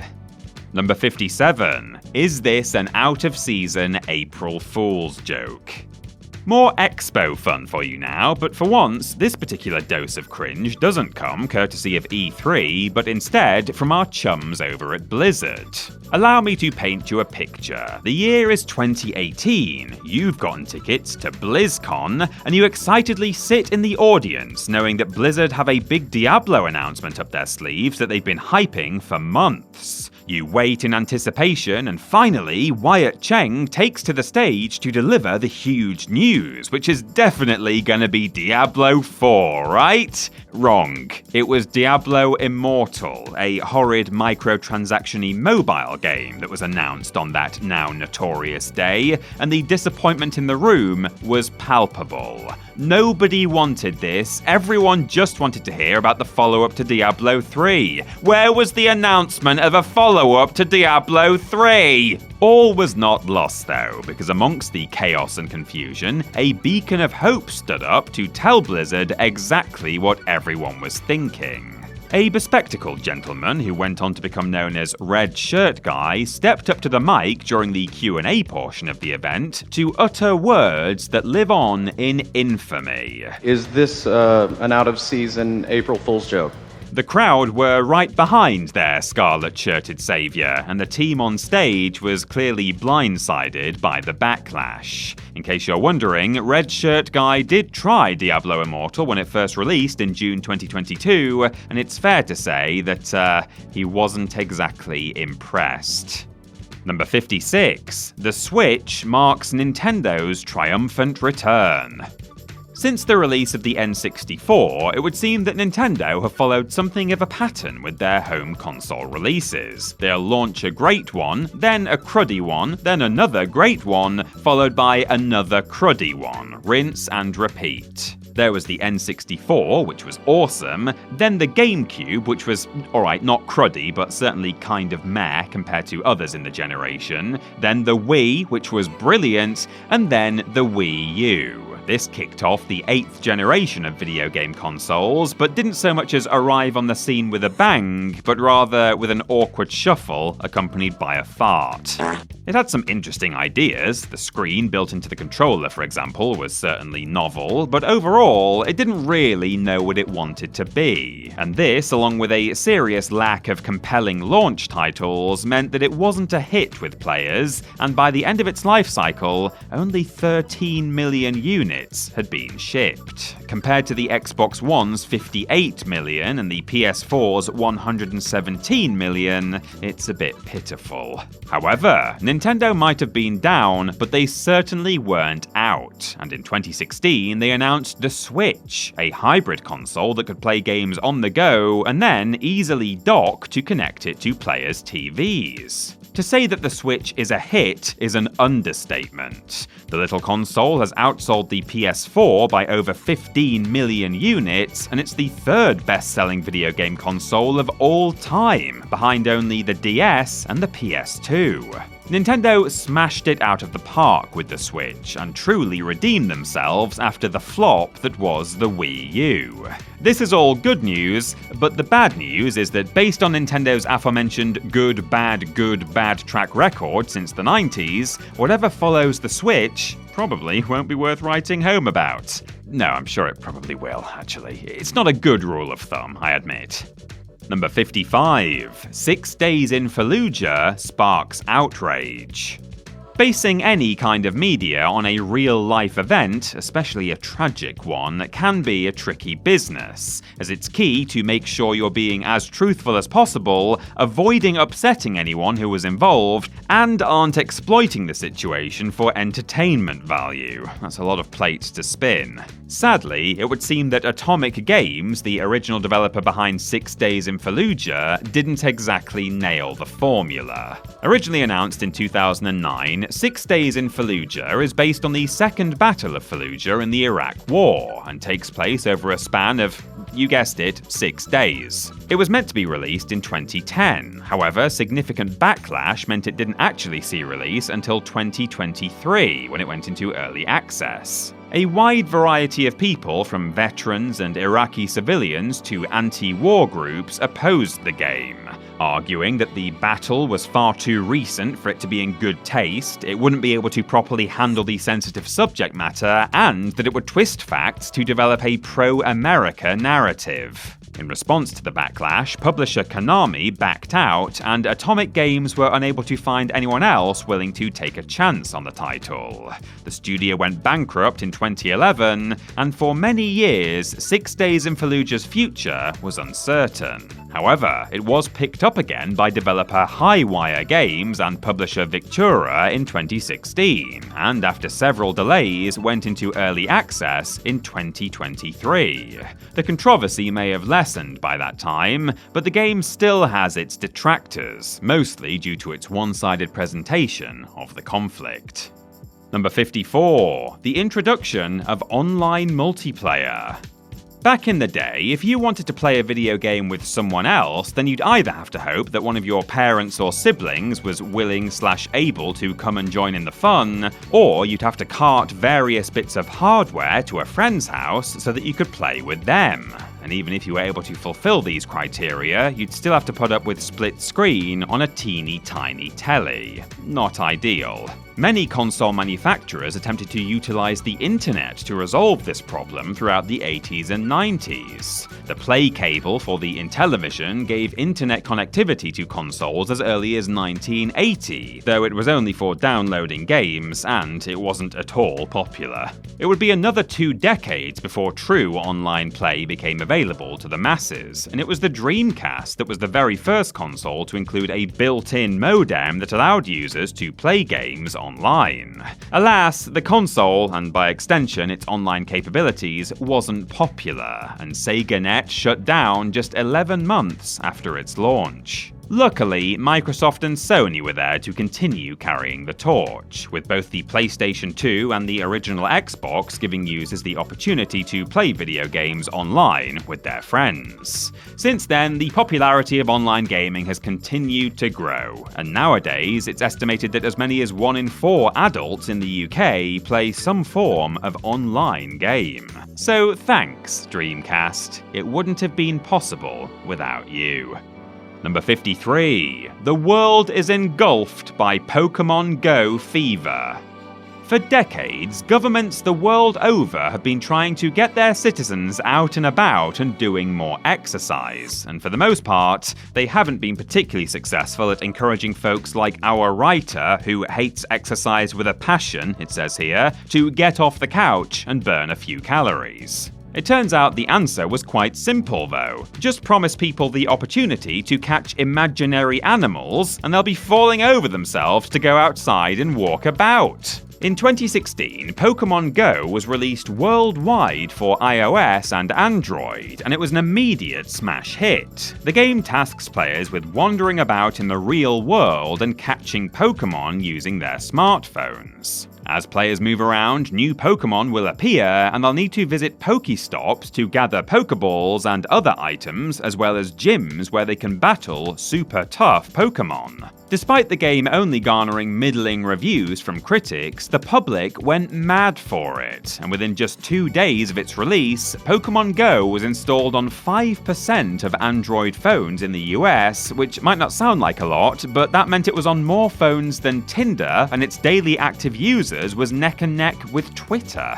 The game wasn't without controversy though. Several inappropriate locations, such as cemeteries and war memorials, were used as Pokestops, and a number of people have been killed, either whilst playing the game or by other people playing it, due to attention being focused on catching Pikachu rather than real-world hazards. Still, the game was a global phenomenon, and never before or since have we seen a video game bring people together like Pokemon Go.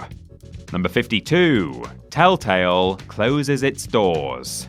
It's a sad and increasingly frequent fact of life that every so often a video game studio will be forced to close its doors, whether that's due to financial issues or simply because they've been bought by EA.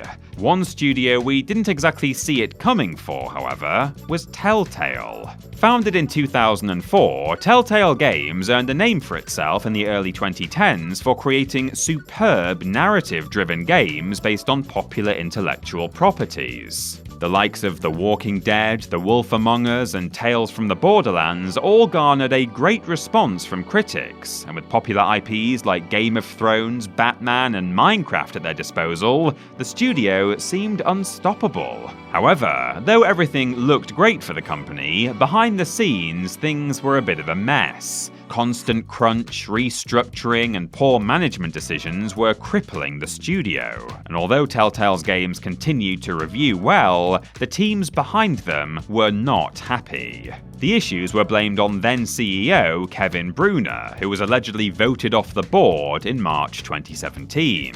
Then, later that year, the developer cut roughly a quarter of their staff. Things all came to a head in September 2018, when Telltale announced it was undergoing a major studio closure, with around 90% of its staff being laid off and given just 30 minutes to collect their belongings and vacate the premises. Though its closure was ugly, there is a ray of hope in the form of LCG Entertainment, who have acquired many of the studio's assets and effectively relaunched Telltale, announcing The Wolf Among Us 2 at the Game Awards in 2019. Here's hoping it's just as good as the first. Number 51. Star Citizen becomes the biggest budget game of all time.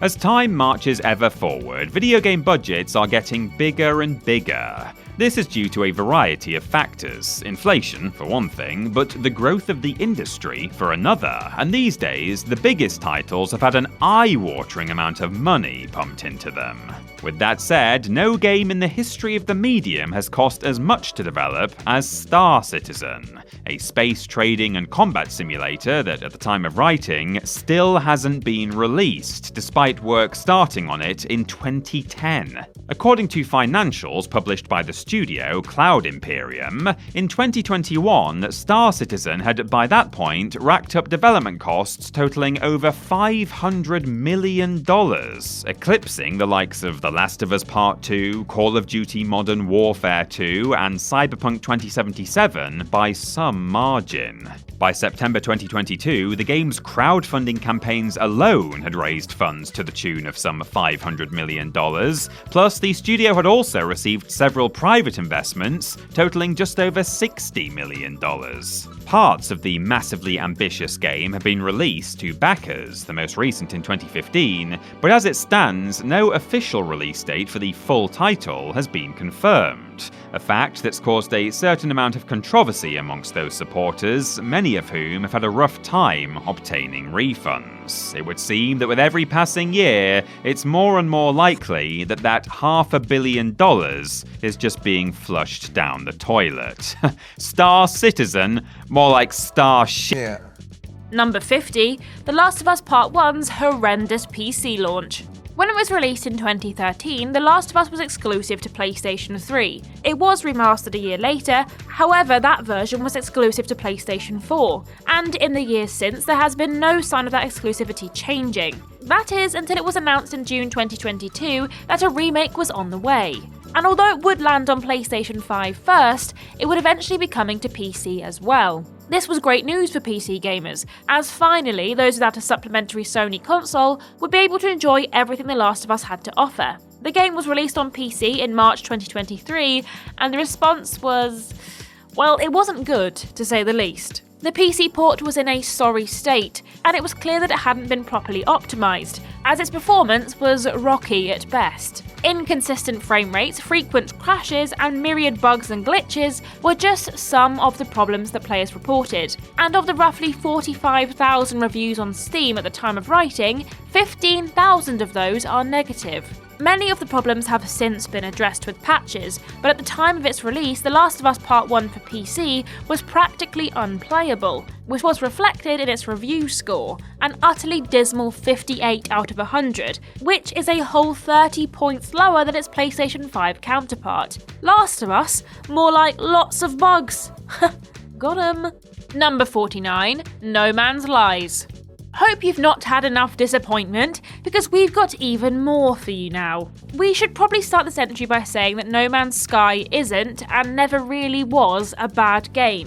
Still, despite not being awful upon release, it was still panned by players, and the reason for that was the fact the studio behind it promised the moon on a stick, and all they delivered was just the stick.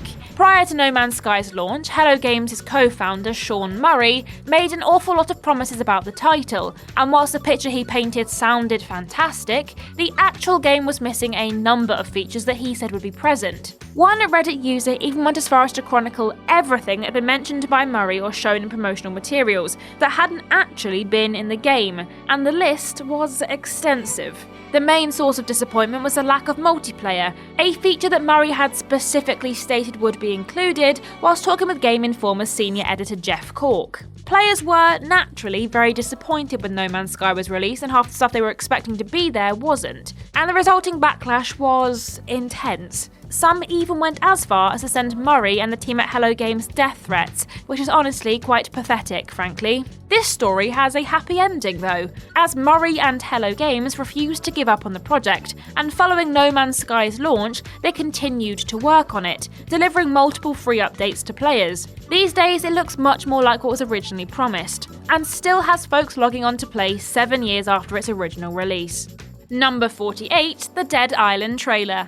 Long has the debate raged over whether or not video games are art. There are many who believe that, with their gorgeous graphics, stunning soundtrack, and beautiful, poignant stories, many video games are, in fact, art. Whilst there are others who disagree, and in my opinion at least, those people are wrong. You've just got to take one look at the Dead Island trailer to see that. Unlike many other studios at the time, developer Techland and publisher Deep Silver opted not to show flashy gameplay for their upcoming title, but instead gave the world a gripping, emotional, and tense cinematic trailer for Dead Island. The 3-minute film tells the story of a family holidaying on the island of Benoi, when a zombie outbreak kicks off. Told in reverse chronological order, the plot follows the daughter as she's chased to her hotel room by a horde of zombies, bitten and turns, all while a haunting piano score plays over the top. The team behind the game wanted to create something emotional, and good gravy did they do just that. The response to the trailer was staggering, and most consider it to be far superior to the game it was peddling. Regardless of your thoughts on Dead Island though, it's hard to deny that its cinematic trailer is one of the best the video game industry has ever seen. Number 47, Sora's Super Smash Bros. Reveal. As much as it pains us to say, it's a sad fact of life that you can't always get what you want. But just occasionally, life will reward you for your patience, and that thing you covet will eventually become yours. I bring this up because for years and years, fans of the Super Smash Bros. Series have been begging Nintendo to add Kingdom Hearts' Sora to its roster. Smash Bros. Creator Masahiro Sakurai even revealed that Nintendo once held a poll asking fans which video game character they'd like to see added to the roster. And although they didn't share the results of the poll at the time, Sora ran away with it by a country mile. Sadly, when Super Smash Bros. Ultimate was released in 2018, there was no sign of Sora. Oh well, maybe he's coming in the DLC, fans probably thought to themselves, but multiple new fighters were added to the roster over the course of 3 years, and fans still didn't get their wish. Then, on October 5th, 2021, players' prayers were answered. Nintendo revealed as part of a Super Smash Bros. Livestream that Sora would be joining the fight. Fans rejoiced, and on October 18th, 2021, Challenger Pack 11 was launched, allowing players to add their beloved Sora to the roster. It was a long time coming, but I think it's fair to say that no one was disappointed with Super Smash Bros. Ultimate's final fighter. Now maybe Sakurai can finally have some peace. Number 46, on-disc DLC. Speaking of DLC, here's how not to do it. Generally, DLC is released a while after a game's initial launch in order to sate players' demands for additional content. It will usually be a new story or additional content that devs have been working on. Think of it like ordering a meal at a restaurant and deciding to get dessert once you've finished your steak. On-disc DLC is a phenomenon that first arose in the early 2010s, and it's basically like ordering a meal at a restaurant and receiving it, only to find that whilst you have your steak, your jacket potato and salad won't be brought out until you slip your waiter a tenner. A number of studios got in hot water for this, most notably Capcom, who were blasted for locking several Street Fighter X Tekken characters behind a paywall, despite the fact that they were there and playable on the disc. Fans basically saw this as Capcom cutting bits out of the game so they could squeeze even more money out of players. Several other companies were also accused of the practice, though many vehemently denied it. Thankfully, with discs becoming less and less popular, this is one gaming trend that seems to be dying out, though that doesn't mean that studios aren't still doing it digitally. They're sneaky, those video game companies, you know. Very sneaky. Number 45, the Nimitron. You're probably sat there scratching your head, wondering what on earth a Nimitron is. Well, dear viewer, allow me to inform you that if it weren't for the Nimitron, video games might not exist. I mean, they probably would. Someone would have come up with something very similar at some point, but you get what I mean. Now, we've already talked about Strategies, Drafts, and Nought Cross Nought, which are widely considered to be the first video games, but before they came along, people were programming electronic devices on which to play games, and the Nimitron is thought to be the very first of these. The Nimitron came into being at the 1939-1940 World's Fair in New York. The Westinghouse Electric Company was the major exhibitor, and during the fair's break, they were looking for exciting new exhibits for the second season. Enter Edward Condon, a nuclear physicist who had the idea to create a machine that would allow people to play NIM, a game where players must remove objects from piles, aiming to be the one who removes the very last object. Condon designed the machine, and it was built by Gerald L. Tawney and Willard A. Durr, who worked in Westinghouse's relay division. The Nimitron was a hit with fairgoers and was estimated to have been played roughly 100,000 times, the machine winning 90,000 of those matches. It might not look like much by today's standards, but it was the first step towards the games we know and love today. In short, the Nimitron walked so the video game industry could run. Number 44, Death Race is pulled from shelves for being too violent. Do me a favour, would you? I want you to just take a look at the footage on screen for a second. That's it, soak it all in. Right, now I want you to tell me if you suddenly feel the urge to go out and do vehicular homicide. No? I didn't think so. It's not uncommon for various groups to get up in arms about the violence displayed in video games. From Doom and Mortal Kombat to Grand Theft Auto and Far Cry, many games have been blamed for the actions of a violent minority. With more modern games, I guess you can kind of see what people are getting at. Some of the gore in games from the 90s onwards is quite explicit, so you can sort of see the line of thinking. I mean, it's the wrong line of thinking, but still. Bizarrely though, games were getting fingers wagged at them for being too violent long before they were technologically advanced enough to properly depict violence, and the first game subjected to that is thought to be 1976 title Death Race. In Death Race, players take control of a small car and are tasked with running over gremlins, and for everyone they mow down, they earn points. Associated Press writer Wendy Walker was first to raise concerns, and from there, plenty of others piled on Death Race. Many arcades returned their machines, and the National Safety Council condemned the title, claiming that it glorified the act of running people over. Geez, is it February 29th? Because that is a leap. Don't feel too bad for Death Race though, as thanks to all the press, it actually ended up performing very well. No publicity is bad publicity, I suppose. Number 43, release of the Magnavox Odyssey.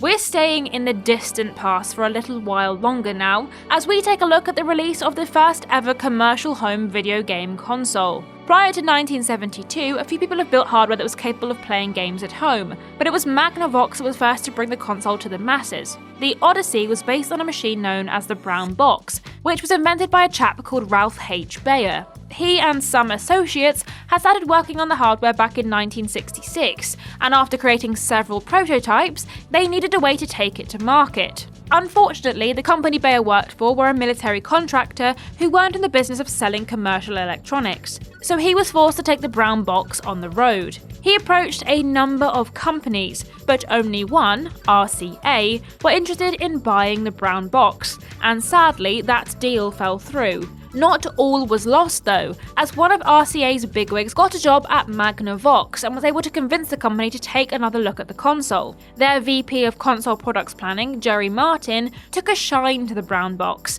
and Magnavox agreed to manufacture it. It was primitive and expensive, but it was quite popular, and it wasn't long before other companies started producing consoles of their own, and the rest, as they say, is history. Number 42, the firing of Jeff Gerstmann. Getting fired sucks, but what's worse than getting fired is getting fired for simply doing your job. And no one knows exactly what that's like, quite like Jeff Gerstmann. Unless you religiously read video game reviews, then it's highly likely you don't know who Jeff Gerstmann is, so allow me to clue you in. Jeff Gerstmann is a video game critic and has been for well over 30 years. He started out doing freelance work and was hired as an intern by GameSpot in 1996, where he worked his way up, eventually winding up as editorial director, a position he held until his termination in 2007. He must have done something pretty bad if they gave him the sack after 11 years. You're probably thinking to yourself, well, no, not according to the man himself. In November 2007, Kane & Lynch Dead Men was released, and it fell to Gerstmann to review it on behalf of GameSpot. And let's just say he wasn't exactly impressed with the title. Then, just a few days later, Gerstmann was fired. People speculated that Eidos Interactive, Dead Men's publisher, had put pressure on GameSpot to terminate Gerstmann for criticising their game, as the site had been heavily advertising the game in the run-up to its launch, but alas, nothing was confirmed. That is, until Gerstmann's NDA expired in 2012, and he spilled the beans. He did indeed get the shop due to his lukewarm response to the game, alleging that Eidos had threatened to pull ad revenue from GameSpot if nothing was done. People were not happy, as the very integrity of the site and video game journalism as a whole was called into question. After all, how can you trust reviewers if the publishers are pulling all the strings? Number 41, the Corrupted Blood Incident. I think it's fair to say that we've all had our fair share of plagues recently, what with, the bad thing that happened a few years back. With a bit of luck, we'll only have to deal with one epidemic in our lifetimes, and on the bright side, at least we had video games to help us through it. Sadly, it turns out that you're not even safe from communicable diseases in your favourite digital entertainment, as proven by a now infamous event in World of Warcraft's history, known as the Corrupted Blood Incident. In September 2005, a new game region, Zul'Gurub, was introduced to World of Warcraft, along with its boss Hakkar the Soulslayer. When the player characters entered the raid, Hakkar cursed them with corrupted blood, an infection that debuffed them. The idea that in defeating the boss, the infection would be cured. However, Blizzard failed to account for one thing: the players. Not all who picked up the infection went on to kill the boss, instead travelling to highly populated areas where the disease spread. Unfortunately, Blizzard had forgotten to isolate the infection, and it wasn't long before nearly everyone in Azeroth had caught it. After a number of failed hotfixes, Blizzard cured the pandemic by performing a hard reset. It turned out to have been a bit of a hit with players though, and they've gone on to include intentional plagues and expansions. Plus, real-world epidemiologists have been able to use the incident to help research human responses to real diseases, like the one that rhymes with Schmovid-Schmeintine.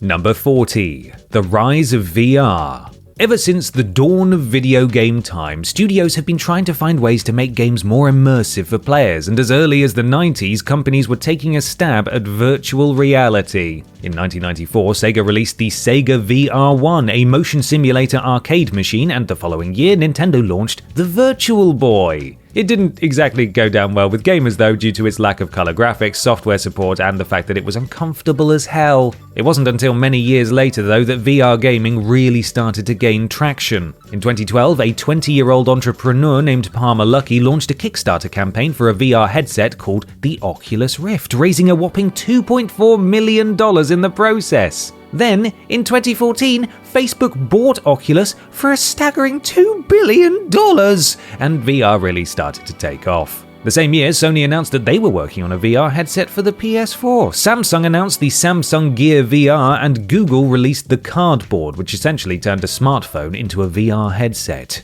It was Oculus that brought VR gaming to the masses, however, with the launch of the Oculus Quest in 2019. There was no longer a need for expensive computer systems or additional hardware, as the Quest worked as a VR headset and console rolled into one. Since then, VR has become more and more accessible, and the technology is increasingly reliable, meaning that, as long as you've got a few £100 to hand, you can enjoy a whole smorgasbord of VR titles from Resident Evil 4 to Horizon Call of the Mountain with very little effort. Number 39. The link between violence and video games is debunked. We talked earlier on in this list about how video games have been wrongly linked with real-life violent crimes pretty much ever since gaming began, and for the longest time there was little science to either support or disprove the theory. That is, until MIT professor Henry Jenkins, no relation, came along in 2006 and debunked the whole darned thing. In his essay, Reality Bites: 8 Myths About Video Games Debunked, Jenkins talks about a number of ways the public gets video games wrong, starting with the idea that widespread availability of video games has led to an epidemic of youth violence. He writes that, at the time, juvenile crimes in America were actually at their lowest in 30 years, and that according to research, those who do commit violent crimes typically consume less media than the average person. He also goes on to share that many people blame video games for violent acts committed by young people, like school shootings, due to a belief that most school shooters are also gamers. However, this is also because most children are gamers, and not because games themselves cause violent behavior. It's basically the equivalent of saying that because all school shooters wear shoes, shoes cause school shootings, as you're not taking into account the millions of people that wear shoes that do not commit horrific acts of violence. The essay covers a great deal more than we could possibly go over in one entry, but it's an interesting and illuminating read. We'll link it in the description for you because we're nice like that. Number 38. The release of the Game Boy.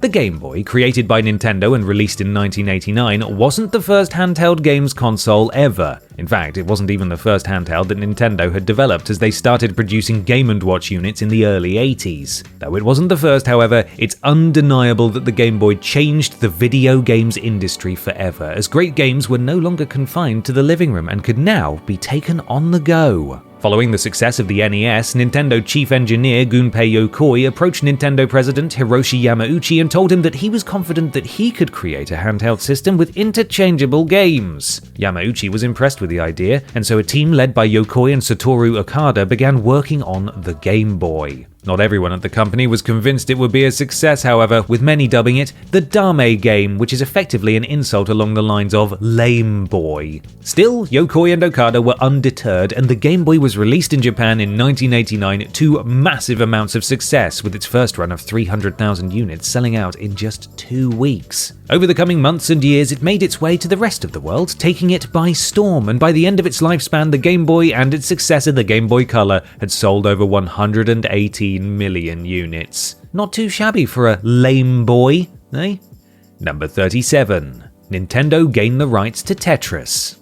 You might be thinking to yourself, ugh, copyright law, how dull! And usually, you'd be right, but honestly, Nintendo's journey to attaining the rights to Tetris is absolutely wild. In 1988, Nintendo were preparing to launch the Game Boy, and in order to make it as attractive as possible to gamers, they wanted to release it with a selection of interesting titles. They had their sights set on Tetris due to the fact that it was nice and simple to pick up and play and was endlessly addictive. No problem, just approach whoever holds the rights, right? Well, it wasn't as straightforward as that, because at the time, around a dozen different companies thought that they held the rights to Tetris. Hank Rogers, who co-founded the Tetris company with creator Alexei Pajitnov, set out to attain the handheld rights to the game, and after failing to reach an agreement with Atari, he approached Robert Stein, who had the home computer rights. Stein agreed to terms, but refused to sign a contract until Rogers had consulted ELOG, who were the Soviet Union's central organization for the import and export of computer software. Try as he might, he couldn't get in touch with ELOG, so he turned up, uninvited, at their offices and quickly reached an agreement with their president Nikolai Belikov. In the end, a contract was signed between Nintendo and ELOG, with the former paying $500,000 plus 50 cents per cartridge sold for the rights. However, another company, Mirasoft, was also trying to secure the console rights to Tetris, and they were not happy about the contract between Nintendo and ELOG, going as far as to petition Mikhail Gorbachev himself to dissolve the contract, because he certainly didn't have bigger fish to fry in the late 80s. Atari ended up taking Nintendo to court because they thought they had the rights to produce a version of Tetris for the NES. Spoiler alert, they didn't. And Sega ended up cancelling a Genesis version of the game because of the whole rights mess as well. In the end, the rights to every kind of Tetris went to Alexei Pajitnov and Hank Rogers in 2002. So, all's well that ends well. Number 36. Minecraft takes the world by storm. By the late 2000s and early 2010s, it seemed like every developer and their dog were doing their darndest to create video games with the most realistic graphics and grimy visuals. But there was one developer, Marcus Notch Persson, who dared to eschew the realism in favor of something a little more blocky. Released in beta form in 2011, Minecraft is a sandbox title which tasks players with... well, it doesn't actually task them with anything as such. Players are plopped down in a procedurally generated world, and it's up to them to make their own fun and survive. Start by punching a few trees to get wood, turn that wood into an axe to harvest more wood, then build yourself a little cabin so you've got somewhere to return to should the worst ever happen. From there, the world is your oyster. You could mine for diamonds to create a full suit of diamond armor, start a farm, or just hop in a boat and see how far the world goes. You really do create your own fun. What nobody anticipated, however, was that this simple pixelated game would become a worldwide phenomenon. With over 300 million copies sold since its 2011 launch, Minecraft is the best-selling video game of all time, having outsold the next best, Grand Theft Auto 5, by a whopping 110 million copies. But why did it explode how it did? Well, there was presumably a little luck involved, but most put it down to the fact that Minecraft is easy to understand and gives players a level of creative freedom that few other games do. It doesn't matter if you've never played a video game in your life or you're a seasoned veteran, there's going to be something in Minecraft that appeals to you. Number 35. Wii Music's cringeworthy E3 presentation. Oh, I hope you're not cringed out yet because we've got some more for you now, and once again, it comes to us courtesy of the good folks over at E3, rest in peace. Honestly, I don't know how much more I can take. Now, as you probably know, when presenting a game at an expo like E3, it's a good idea to demonstrate exactly what your game does so as to pique the interest of the audience. A good gameplay demo is worth 1,000 words, and if you can successfully show attendees how wonderful your title is, then you might just have a hit on your hands. Honestly, we're not sure if we can call Nintendo's presentation at E3 2008 successful, because although it certainly got expo goers and gamers all around the world talking, it wasn't exactly for the right reasons. Whilst trying to peddle Wii Music, Shigeru Miyamoto excitedly demonstrated how the rhythm title would allow players to imitate playing various musical instruments. That part of the show was painful enough, but it gets worse when he invited a whole load of Nintendo execs onto the stage, each of whom looked incredibly uncomfortable when they proceeded to play the Super Mario theme tune together. The performance was out of time, out of tune, and massively awkward, but it was peak cringe, and you know how much we here at Team TripleJump love a little bit of secondhand embarrassment. Number 34. Speedo-clad himbos in Simcopter. We've all had a day at work where we just wish we could say, to hell with it, and do whatever the heck we please. Tell your boss he's a doody head, punch that one annoying co-worker in the face, or sabotage that project you've been working on for months just because you can. Luckily, most of us are able to temper these urges, but not Jacques Servine, character designer on Simcopter, who decided to stick it to his aggressively heterosexual boss in the best way possible, by unleashing an army of Speedo-clad himbos upon the game's world. Because no one knew what Servine had done, the game was released with the unique feature, and on certain days throughout the year, Simcopter's streets would be flooded with hunky boys. Ah, the dream. Servine has said in interviews that the himbos were a response to a number of things, namely the implicit heterosexuality of most video games at the time and the heinous working conditions he was put through whilst at Maxis, such as 60-hour weeks and denial of time off. Unfortunately, Maxis weren't impressed by the prank and Servine was fired. He went on to co-found the Yes Men, a culture-jamming activist group that aims to raise awareness on social and political issues, though as far as we're aware, he hasn't unleashed waves of swimwear sporting himbos on the world since his 1996 prank. Shame. Number 33. The COVID-19 pandemic causes video game sales to hit an all-time high.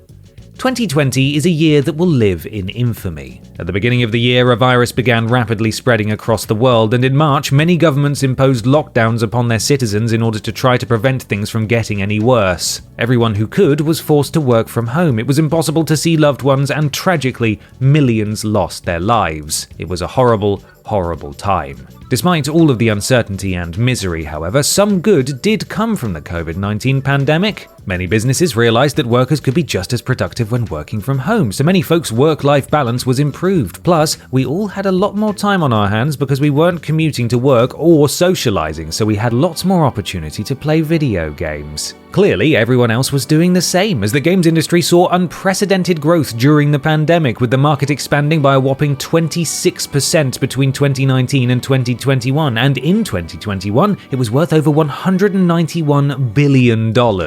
Not only did video games give people something to do during lockdown, they also helped to bring people together when they couldn't physically see one another. Animal Crossing New Horizons had folks going mad for turnip prices and visiting each other's islands to say hello. Fall Guys got everyone in the Takeshi's Castle-style competitive spirit. And Among Us got us all suspicious of Cousin Kevin, who definitely just vented back there, I'm sure of it! Touch wood, we'll never have to go through anything like the pandemic ever again, but at least some good did come out of it.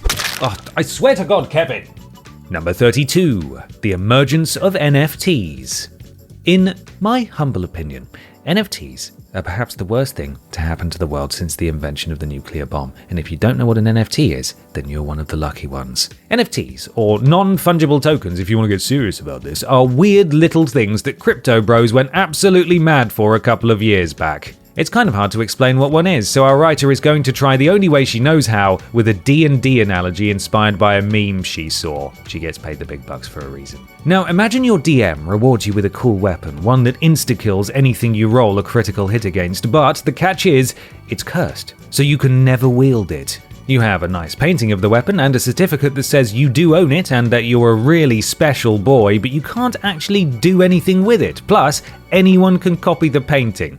That's basically what an NFT is. Naturally, the dollar signs lit up in the eyes of a number of video game companies, and it wasn't long before they too were peddling NFTs. Most gamers weren't happy about it though, because it was just another way for games to squeeze even more money out of them for crap they really didn't need. Plus, they're absolutely horrible for the environment. Didn't even mention that bit. Thankfully, many companies who initially embraced NFTs have backed down and cancelled planned projects. But as we all know, massive corporations will stop at nothing to take all of our hard-earned cash, so who knows what they're all planning next. Number 31. Wordle goes viral. Every so often, a game comes along that takes the world by storm, but it's not often that everyone's mums, nans, and great-great-uncles embrace the trend as well. This, however, is exactly what happened with Wordle. This easy-to-understand but sometimes devilishly tricky puzzler was designed by Welsh software engineer Josh Wardle, not Wordle, and sees players trying to guess a 5-letter word. Each time they input a guess, the game will tell them if they have any correct letters and if they are in the right place. And from there, they must use all of their smarts to deduce the word of the day. Wardle initially created Wordle to play with his girlfriend, but it soon gained popularity when he started sharing it with friends and family members. Then in December 2021, Wardle added an emoji-based sharing feature to the game, and it went viral, with people all over the world sharing the game with friends and comparing their attempts to guess that day's word. In January 2022, Wardle sold Wordle to the New York Times, who purchased the game for an undisclosed 7-figure sum, and since February 2022, it's been hosted on the New York Times website, though it still remains free to play. Numerous imitators such as Numble, Worldle, and even Murdle? Yes, have popped up all over the internet, and to this very day, thousands upon thousands of players log in daily to try to deduce the word of the day. Now, what the bloody hell is an ergot? Number 30. Space War. We've talked about straight cheese drafts and Nought Cross Nought and how they're thought to be the first ever video games, but both had one fairly glaring flaw, and that's that they could only be played on the machines they were originally programmed on. Not ideal. It would be a decade between the first video games and the release of Space War, the very first game that could be played on multiple different computers. Designed and programmed by Steve Russell, Space War was a simplistic space combat game which saw two ships controlled by human players trying to destroy each other whilst avoiding the gravity well in the center of the screen. Space War was originally written for the PDP-1 mini-computer at MIT, but following its release, it proved to be a massive hit with the small computer programming crowd of the early 60s. The code was in the public domain, and as such, those with the correct know-how could port it to other systems. As computers became more commonplace towards the end of the decade, Space War exploded in popularity. Not only was it the first game that could be played on multiple systems, but it also inspired a variety of other releases, including the first commercial arcade titles, Galaxy Game and Computer Space, both of which launched in 1971, as well as the likes of Asteroids. Good going, Space War. We salute you. Number 29. The Last of Us Part 2 leaks. Leeks. They're healthy, nutritious, and they're delicious in a hearty potato-based soup. Leaks, on the other hand, aren't so great, and depending on the nature of them, they have the power to either flood your kitchen or ruin an upcoming video game. One of the most controversial of the latter sort of leak in recent memory is the one that shared a whole bunch of spoilers from The Last of Us Part 2. The game, which takes place 4 years after the events of The Last of Us, was released in June 2020 and sees protagonist Ellie seeking revenge against former Firefly Abby after she brutally murders Joel. However, prior to the game's launch, Joel's death hadn't been mentioned in any of the marketing, and was intended to come as a shock to players. Unfortunately, in April 2020, several videos leaked online that revealed a variety of cutscenes, gameplay excerpts, and plot details, with Joel's death amongst them. Neil Druckmann, one of the game's directors and writers, shared that he was heartbroken by the leak, as it meant that multiple aspects of the game would no longer be a surprise to many players. Fans of the series were dubious of the leak's authenticity, as many refused to believe that Naughty Dog would have the balls to kill off Joel so early on in the game, whilst others were outraged at the prospect of losing the beloved protagonist. In the end, the leak didn't hurt The Last of Us Part 2 too badly. It garnered an average review score of 93 out of 100 on Metacritic, sold over 10 million copies worldwide, and won Game of the Year at the 2020 Game Awards. Number 28. Sexual harassment at Activision Blizzard. Before we get into this entry, just a heads up that we will unsurprisingly be covering uncomfortable topics for the duration, including sexual assault and suicide, so if you'd rather skip ahead, just go to the timestamp that's on screen now. We've always known that large corporations are evil, soulless entities that exist solely for the purpose of making money, and large video game studios are no exception. It turns out, though, that not all evil, soulless video game corporations are created equal, as Activision Blizzard proved when their dirty secrets were exposed to the world in 2021. Following a 2-year investigation into the company, the California Department of Fair Employment and Housing filed a lawsuit in 2021 alleging that Activision Blizzard fostered a, quote, frat boy culture in which female employees were often subjected to sexual harassment, discrimination, and fear of retaliation. Allegedly, some male employees would often sit around playing video games all day whilst delegating their responsibilities to female co-workers, make inappropriate sexual comments and advances, and joke about sexual assault. They would also supposedly engage in cube crawls, which involved them drinking and going from cubicle to cubicle, hitting on women and touching them inappropriately. Not only was this behaviour not punished, it was allegedly encouraged by management. Things were so bad at the company that one staff member, finance manager Kerry Moynihan, took her own life whilst on a company getaway, reportedly due to the harassment she'd faced at the hands of her boss. At the time of writing this video, the lawsuit is ongoing, and whilst Activision Blizzard have supposedly begun putting measures in place to ensure the safety of all their colleagues, it doesn't really feel like they've taken the allegations all that seriously. At the very least, it can certainly be called too little, too late. Number 27. The rise of live streaming. 20 years ago, if you told your friends that your plans for the evening involved sitting around and watching someone else play a video game whilst you paid them for the privilege and sent them messages that they probably wouldn't even respond to, they'd think you were nuts. These days, though, live streaming is a perfectly ordinary source of entertainment, and for many people, a great way to make money. Live streaming became popular in the mid-2010s and provided viewers with a way to experience video games that they otherwise wouldn't be able to due to time, technology, or financial constraints, or a mixture of all three. Not only this, but streamers also tend to cultivate little communities of like-minded people, not unlike our very own Walrus Clan, who come together to interact with their favourite streamers and one another. The impact of live streaming has also been felt by game studios, and many have been able to utilise platforms like Twitch to help advertise their games practically for free. A number of titles such as Among Us, Rocket League, and Fall Guys have enjoyed increased success specifically because of live streaming. In 2022, Twitch had 7 million different streamers who went live each month, with roughly 35 million viewers tuning in daily. So it would seem this particular phenomenon is here to stay. And since that's the case, why don't you pop over to twitch.tv/Team TripleJump and give us a cheeky follow. Pluggity plug plug plug. Number 26. All of Jack Thompson's bullshit. We apologise for swearing, but honestly, there's no better way to describe the antics of now disbarred lawyer Jack Thompson than complete and utter bullshit. Yeah. If you're not familiar with the work of this massive pain in the arse, then firstly, lucky you, and secondly, allow me to bring you up to speed.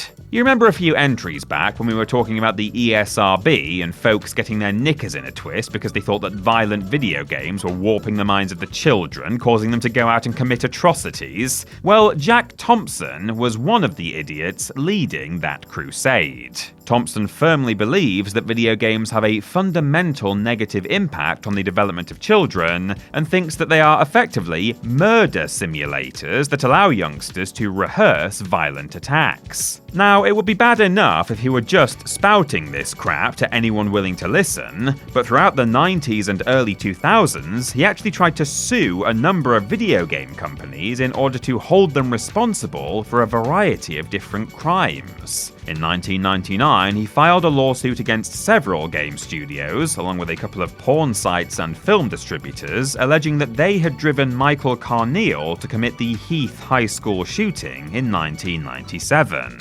The case was thrown out, and rightly so. Then, throughout the 2000s, he filed a whole bunch of lawsuits against Rockstar, Take-Two, and Sony, blaming the Grand Theft Auto series for a whole load of different incidents. He also targeted Bully, Manhunt, God, he really hates Rockstar, doesn't he, and Mortal Kombat, though he was only upset with the latter because he thought Midway were illegally profiting off his likeness because players could make a fighter and the character creator that looked a bit like him. The good news out of all this is that Thompson was disbarred in 2008, so whilst he's not completely off his bullshit, he at least can't sue anyone over it anymore. Number 25. Polybius. Gather round, boys, girls, and others, because I have an urban legend to share with you now. Oh yes, it's about to get spooky. Like any walk of life, the world of video gaming has its fair share of urban legends, but perhaps the most famous and intriguing is the tale of Polybius, a fictitious arcade cabinet that allegedly surfaced in Portland, Oregon in 1981. Supposedly, a whole bunch of these unheard-of machines started appearing in the suburbs of Portland, and the gameplay was so addictive that people would form long lines and even fight each other in order to play it. Polybius also had a sinister side though, and allegedly caused players to experience some nasty side effects, including seizures, amnesia, insomnia, night terrors, and hallucinations, and every so often, men in black would visit the machines in order to collect data from them.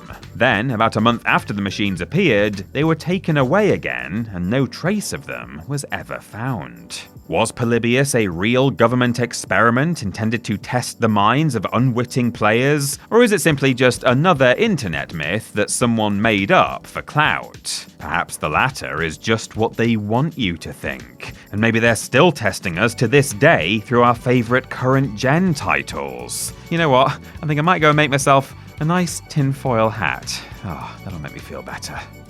Number 24. The PS5 and Xbox Series shortage.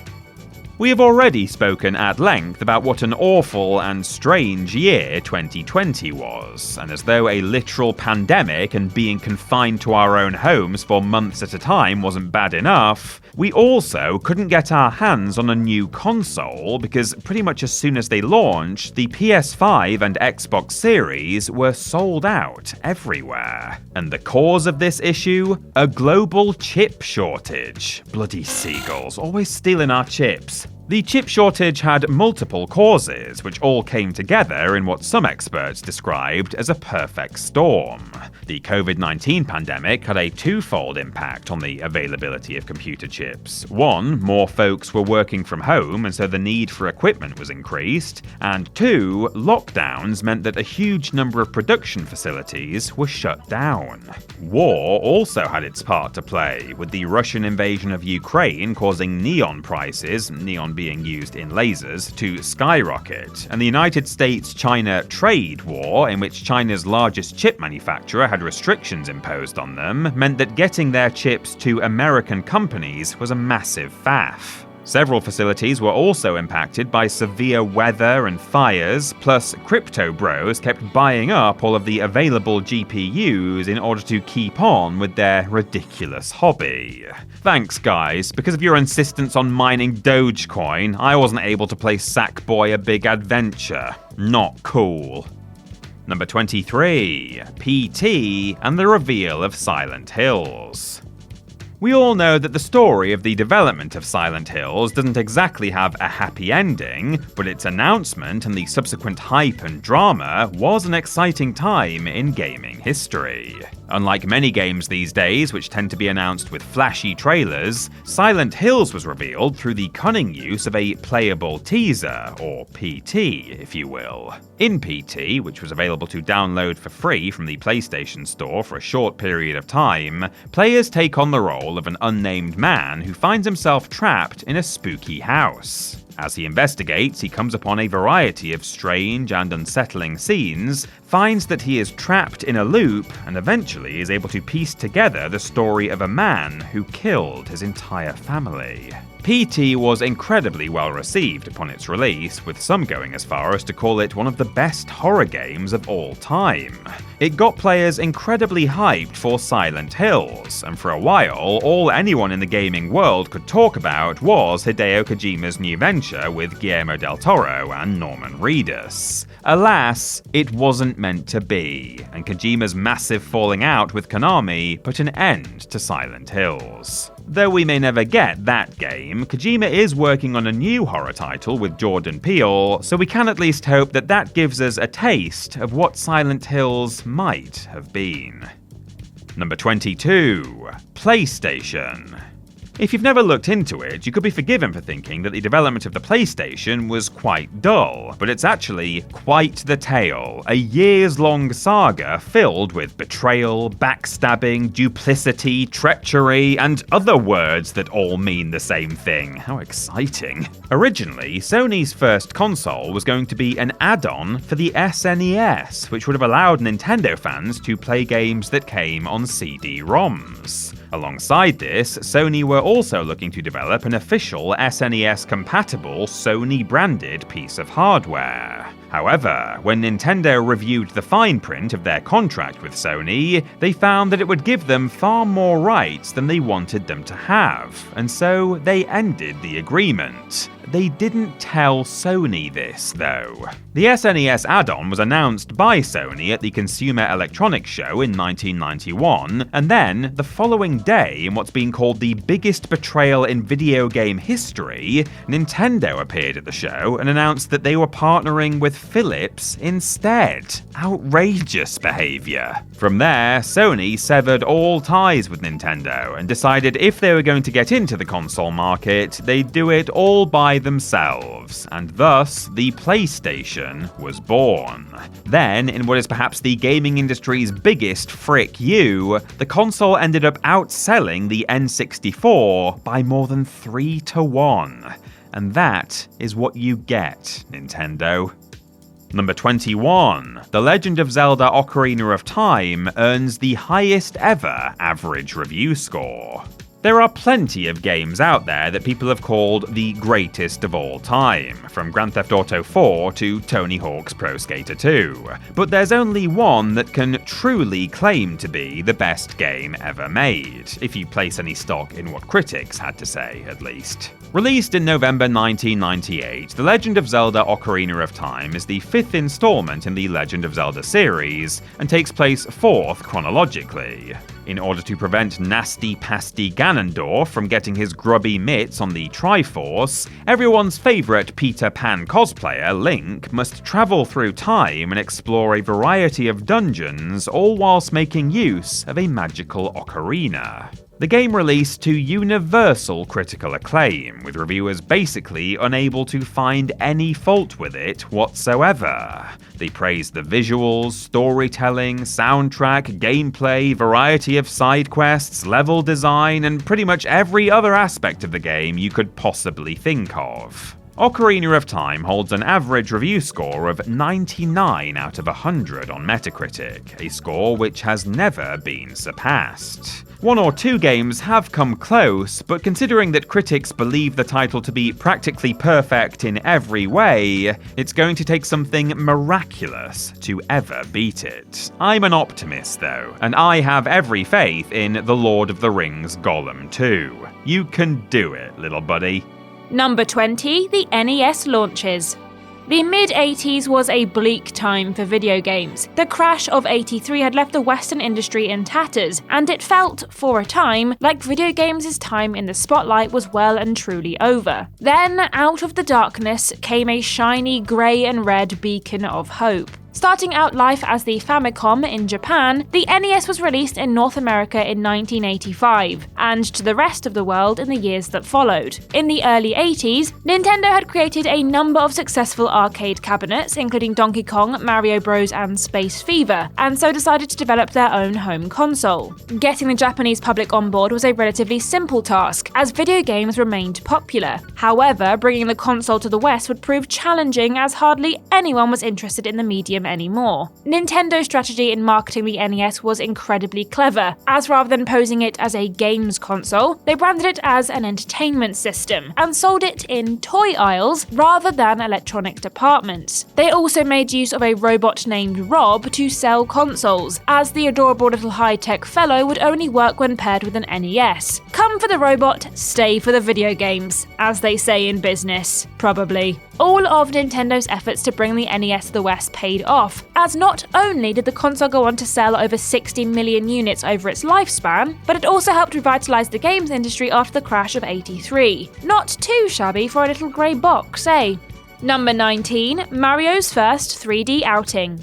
We're sticking with Nintendo for the moment, as we turn our attention to everyone's favourite mustachioed Italian plumber. Mario made his debut in 1981's Donkey Kong, though back then he was only known as Jumpman. For years and years, Mario was only ever rendered in 2D, and whilst he did gain a few more pixels over time, it would be a whopping 15 years after his first outing before he finally gained an extra dimension. Super Mario 64 opens with a shot of Peach looking wistfully over her kingdom, as she invites our overall wearing hero to her castle for some cake. Players are then treated to a quick tour of the exterior of her castle, now in glorious 3D, before finally getting to see what they'd shelled out all those dollary dues for. Accompanied by a very familiar sound effect, a green pipe appears from the ground as a Lakitu circles with a camera, and then with a jubilant Yahoo, the beloved mascot finally makes his appearance in all of his three-dimensional glory. Truly an iconic moment. This wasn't just a big moment for Mario fans though, it was a big moment for the games industry as a whole. Super Mario 64 is considered to be one of the greatest video games ever made, and it had a massive influence on a huge number of 3D platformers that followed, making it to 3D platformers what Super Mario Bros. Was to 2D side-scrollers. Plus, we finally got to see Mario's buns in 3 dimensions. Ah, lovely.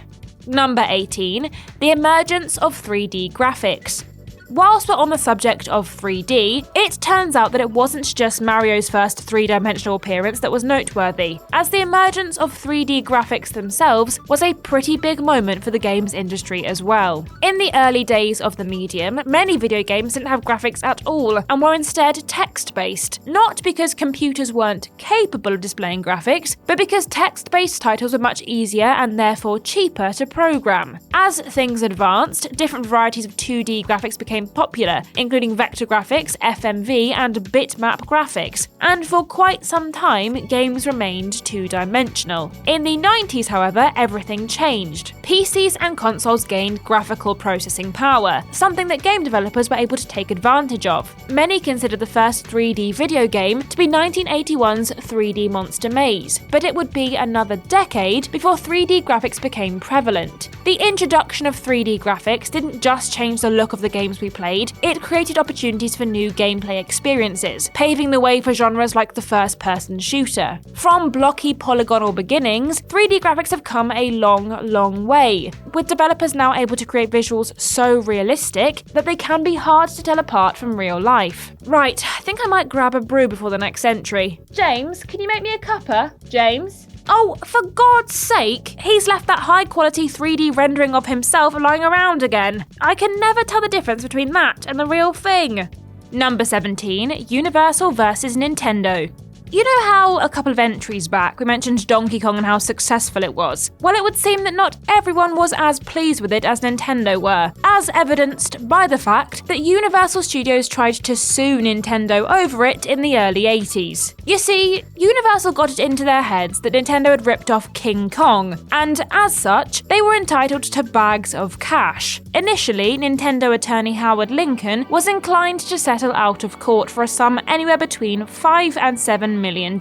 However, he eventually decided to fight. In June 1982, Universal officially sued Nintendo, and in January 1983, they sent a cease and desist letter offering 3 options. A. Stop using Donkey Kong characters, B. Pay Universal for the King Kong license, or C. Face Universal in court. Nintendo went for option 3. Not wanting to bow to Universal's ridiculous demands, Nintendo hired lawyer supreme John Kirby, who had earned himself something of a reputation for winning big cases. When the lawsuit got to court, Universal alleged that Donkey Kong could be confused with King Kong and that the game's plot was ripped off from the films. Kirby countered by highlighting the many differences between the two and used one of Universal's old lawsuits against them, one in which it had been proven that King Kong was public domain, and as such, they didn't have the rights to it. In the end, the judge ruled in favour of Nintendo, establishing them as a major industry player in the process, and Kirby was gifted a $30,000 boat named Donkey Kong, the rights to use the name Donkey Kong for sailboats, and had beloved mascot Kirby named after him.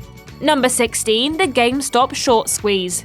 Buckle up, boys, girls, and others, because we're about to talk finance. Didn't think you'd walk away from this video with a lesson on stocks and shares now, did you? In order to explain the phenomenon that was the GameStop short squeeze, we should probably attempt to get our hands around what a short squeeze actually is, and we'll try to keep things as simple as possible. Massive thanks to whoever made this Reddit post for helping our smooth brain writer to understand the very concept. Let's say I have a collection of 100 terrible video games, and each is currently worth £5. One day, James comes along and asks if he can borrow my collection, promising to give them back, but once I've handed them over, he sells them to a local second-hand game retailer, thinking their value will soon go down. James now has £500, but owes me 100 crap video games. That's okay though, because he thinks he can go back at a later date and buy back the cruddy video games for cheaper, thus making a profit. Let's imagine though that I'm not an idiot, and I head on down to my local second-hand games retailer and buy all of their awful video games, meaning the only place James can get the games he owes me is from me, and I'm charging £100 for each. I make tons of money, and James is left feeling very sad. This is basically what happened in 2021, when a bunch of Redditors seized the opportunity to make a load of cash by initiating a short squeeze on GameStop stock. At the beginning of the month of January, each of GameStop shares were worth just $17.25. However, at the height of the squeeze on January 28th, they had shot up to a pre-market value of over $500. Several brokerages began refusing to sell GameStop shares, which led to accusations of market manipulation and dozens of class action lawsuits. The end result was that a number of Redditors made themselves a bit of cash, and lots of rich people lost lots and lots of money. And that, my friends, is something worth celebrating. Number 15, the Battle Royale boom. Trends in gaming have come and gone over the years. For a while in the late 2000s, you couldn't move for wartime shooters. The 90s had mascot platformers like Sonic the Hedgehog, Crash Bandicoot and Super Mario 64, and in the late 70s and early 80s, you couldn't pay kids to stay away from arcades. In the mid-2010s though, it was all about the Battle Royale. Named for the 2000 movie Battle Royale, in which a class full of high school students are plonked onto an island and tasked with fighting to the death until only one remains, Battle Royale video games are online multiplayer titles in which either an individual or a small team are placed in an arena and must kill everyone until they alone are victorious. The earliest Battle Royale titles began as mods for other games. Following the release of the Hunger Games in 2012, a server plugin called Hunger Games was created for Minecraft, and in 2013, Brendan Green, aka Player Unknown, released a mod for DayZ, and would eventually go on to release PUBG Battlegrounds. In the years that followed,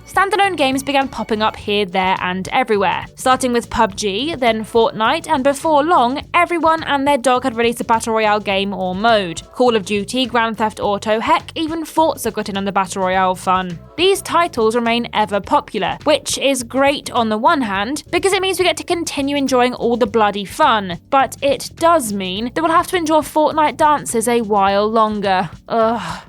Number 14, the introduction of microtransactions. Oh, geez, just give me a second. I need to get in the right frame of mind for this one. Come on, Ashton, you can do this. You are a strong, capable individual. You can make it through this entry without getting irrationally angry.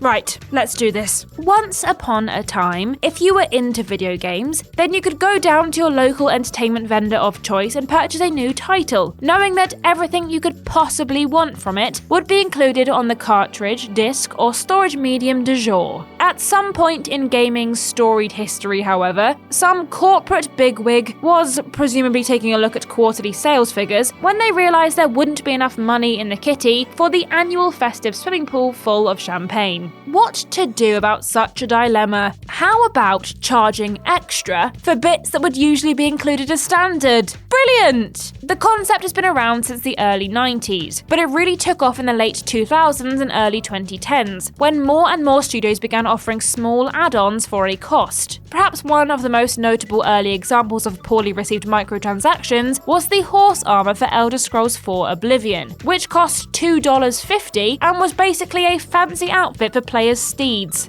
Despite the fact that many gamers can't stand microtransactions, they've only become more prevalent, with numerous titles, be they free-to-play or otherwise, continuing to make use of them to this very day. Alas, it seems my crusade must continue. Number 13, Xbox 360 and PlayStation 3's fumbled launch race.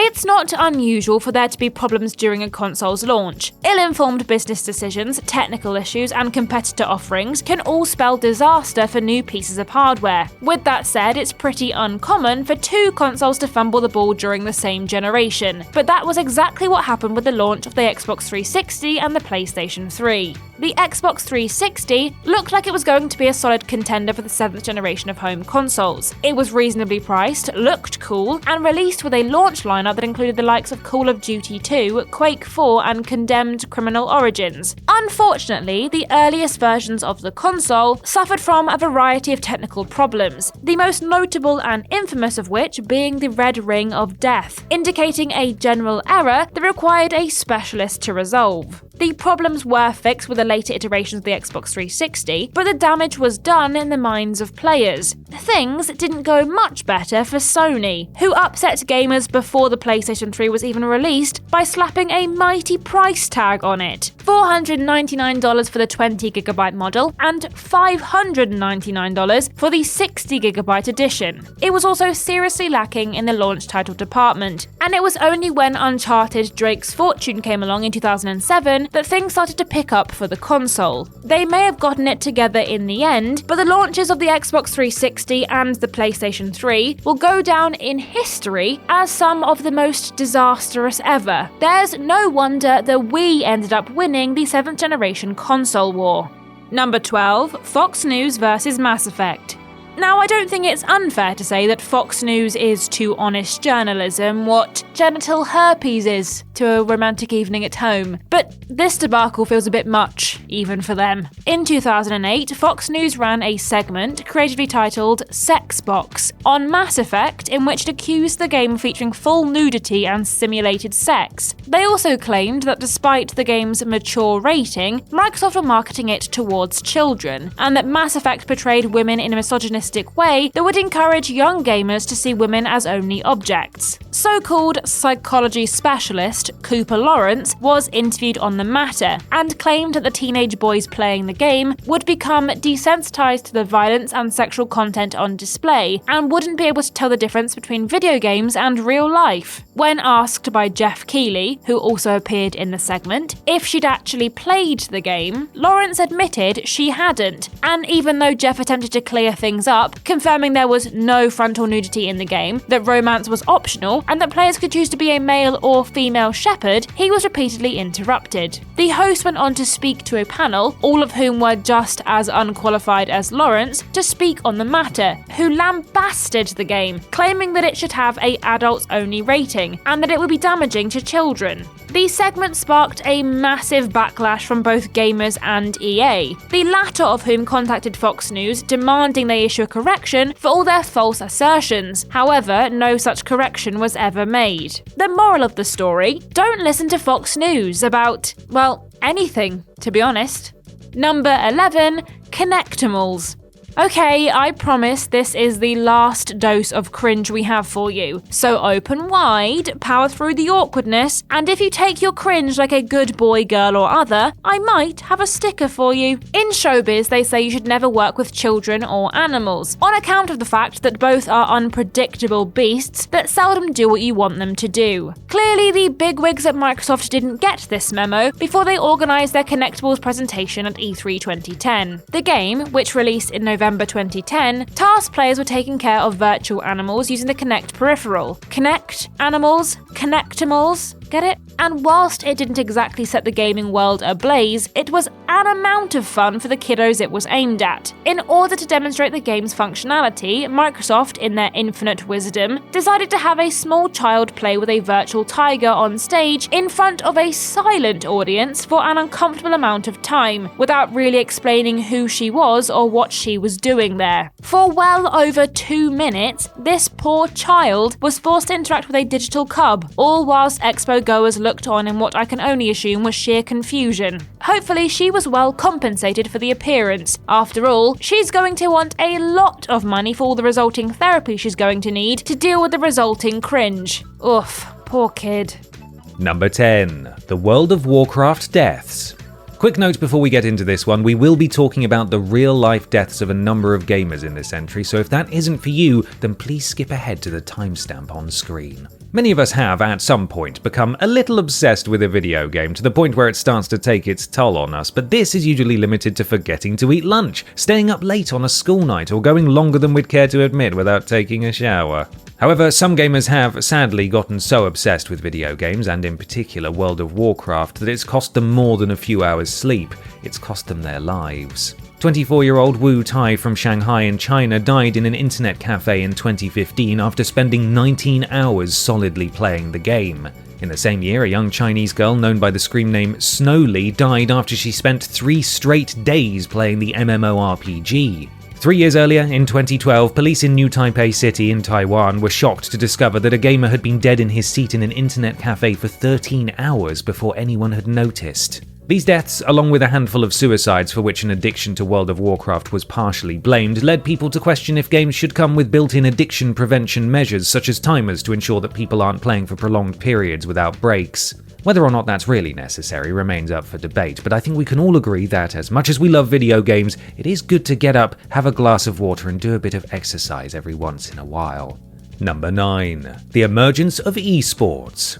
Oh yeah, here we go, sports time! I've participated in sports before, but I've never participated in an e-sport, so I'm going to give this everything I've got. From the moment that video games introduced an element of competition, so around the time they started tracking players' scores, gamers have enjoyed pitting their skills against other players, though usually just for bragging rights. There are some players out there, however, who are so good at the games they play that they're able to compete on a professional level against others who are similarly talented.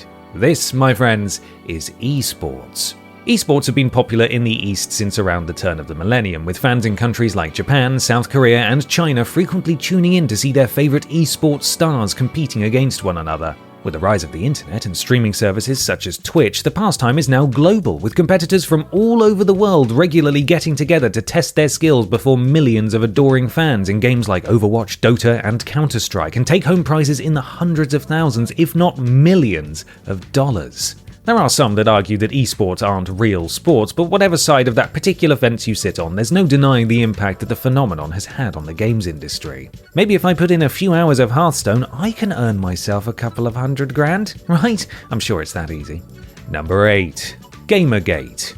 Oh, here we go. Gamers, by and large, are some of the best people I know. There's nothing nicer than bonding over the latest titles, discussing strategies and having a friendly debate over which is better, PlayStation or Xbox. With that said, some gamers are amongst the worst people on the planet.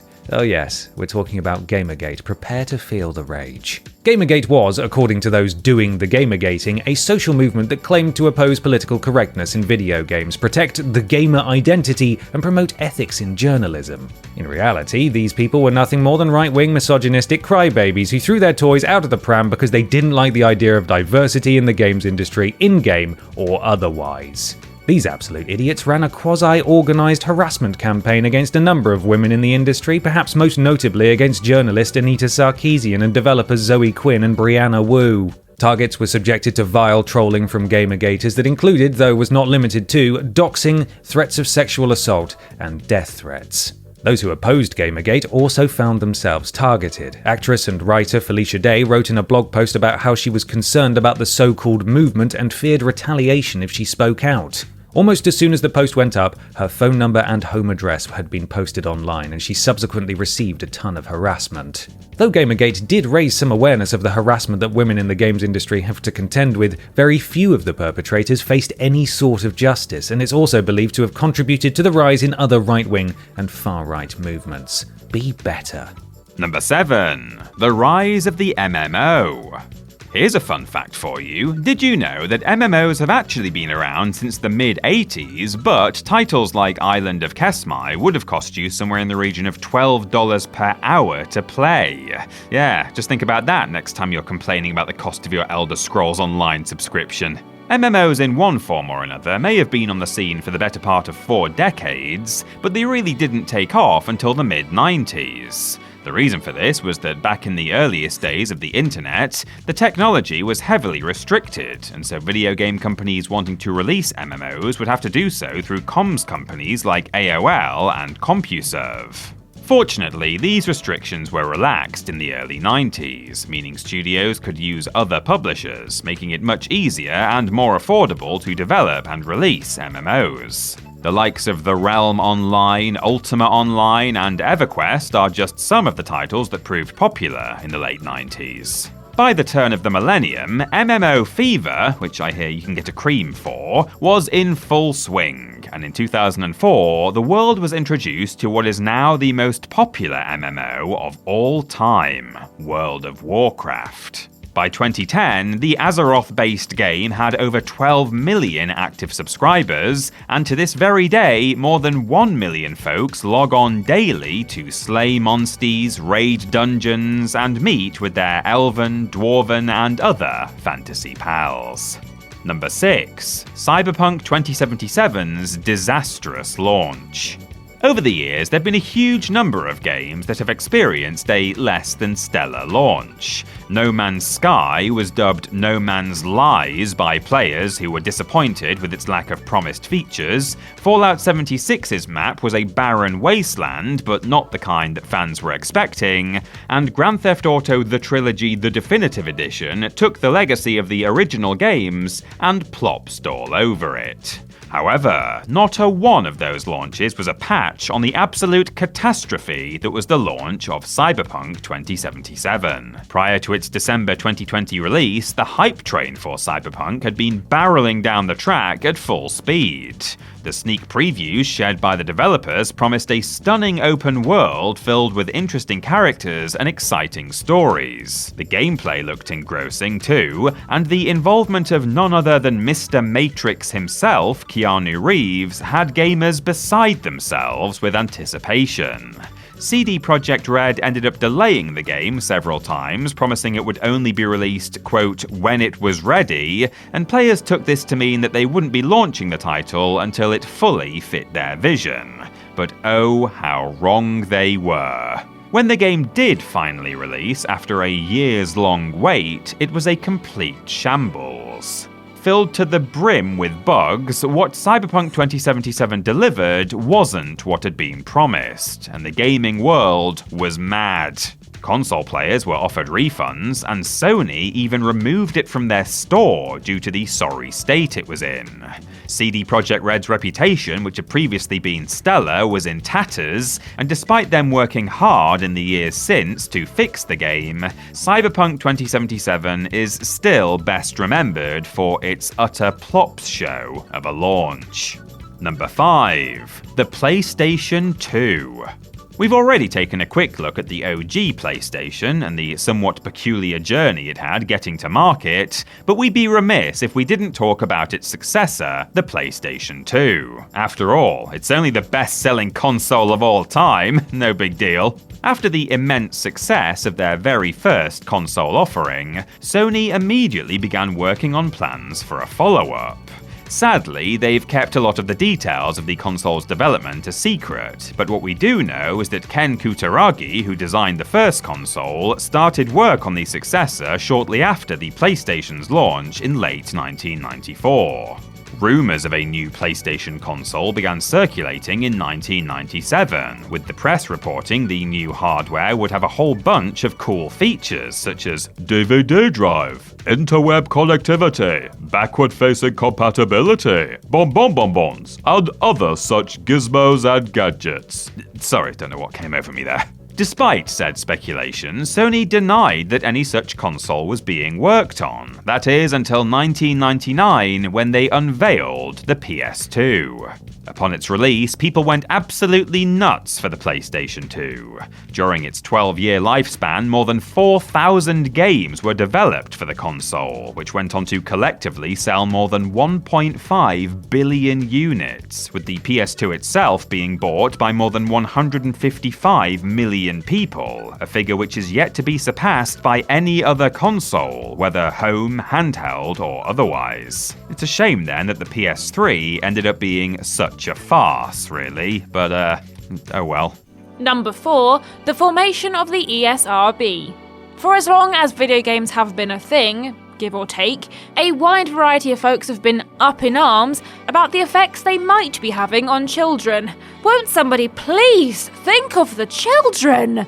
Whether they think games are inciting kids to commit violent atrocities, worship the devil, or are turning them into rabid misogynists, special interest groups the world over have long been campaigning for tougher restrictions on the content of video games, and in 1994, some of their prayers were answered. In the early 90s, a number of video games were making headlines due to their violent content. In particular, Mortal Kombat, with its vicious fatalities, Night Trap, with its perceived violence towards women, and Doom, with its less than favourable attitudes towards demons, came under fire. And the result was a series of congressional hearings in which government bigwigs took game companies to task over the inclusion of violence in their games. In these hearings, the likes of Nintendo and Sega were threatened with Congress intervention if the industry didn't start regulating games. Concerned at the prospect of the autonomy being removed, the games industry in America formed the Interactive Digital Software Association, now called the Entertainment Software Association,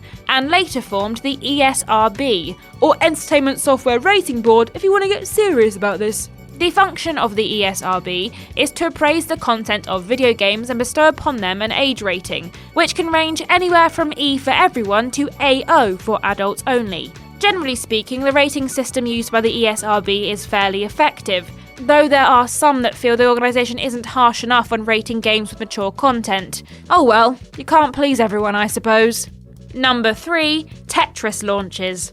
You know, I'd go as far as to venture that you could say the word Tetris to almost anyone in the world, and they'd know exactly what you were talking about. Such is the game's cultural impact. Developed in 1985 by a Soviet software engineer named Alexei Pajitnov, Tetris is an easy-to-understand but tricky-to-master puzzle game in which blocks of various shapes fall from the top of the screen, and it's up to players to fit them together in order to create solid lines. These are then cleared, making more space in the play area, with the game being over once there's nowhere for the tetrominos, technical term, to go. Tetris is nothing short of a cultural phenomenon. It's been ported to practically every electronic device with a screen, from consoles and PCs to mobile phones and even calculators. In fact, it holds the Guinness World Record for being the most ported game of all time, playable on over 65 different devices. Not only is it everywhere, but it seems that darned near everyone has a copy. Since its original release in 1985, almost 500 million copies of the various different forms of Tetris have been sold, assuming you're counting the mobile downloads, and we are, making it the second best-selling video game franchise ever. It's even had a psychological impact on players, with something called the Tetris effect having been named after the game, which describes an occurrence where someone has dedicated so much time and attention to an activity that it starts to change their thoughts and dreams. Mario might have outsold Tetris, but I doubt you're seeing his natty mustache in your nightmares. Or maybe you are. I don't know. Number 2, Pong. There are many people out there who believe that Pong, released in 1972, was the first ever video game. However, those people are wrong. Heck, Pong wasn't even the first table tennis themed video game, as it was ripped off from a ping pong title for the Magnavox Odyssey. It might not have been a pioneer as such, but what it was the first commercially successful video game ever, and alongside the Magnavox Odyssey, it helped to establish the industry that we know and mostly love today. By modern standards, Pong is incredibly simplistic. Each player takes control of a paddle, and they must hit a ball back and forth, accruing points as they do so. It might have been simple, but by golly, was it addictive.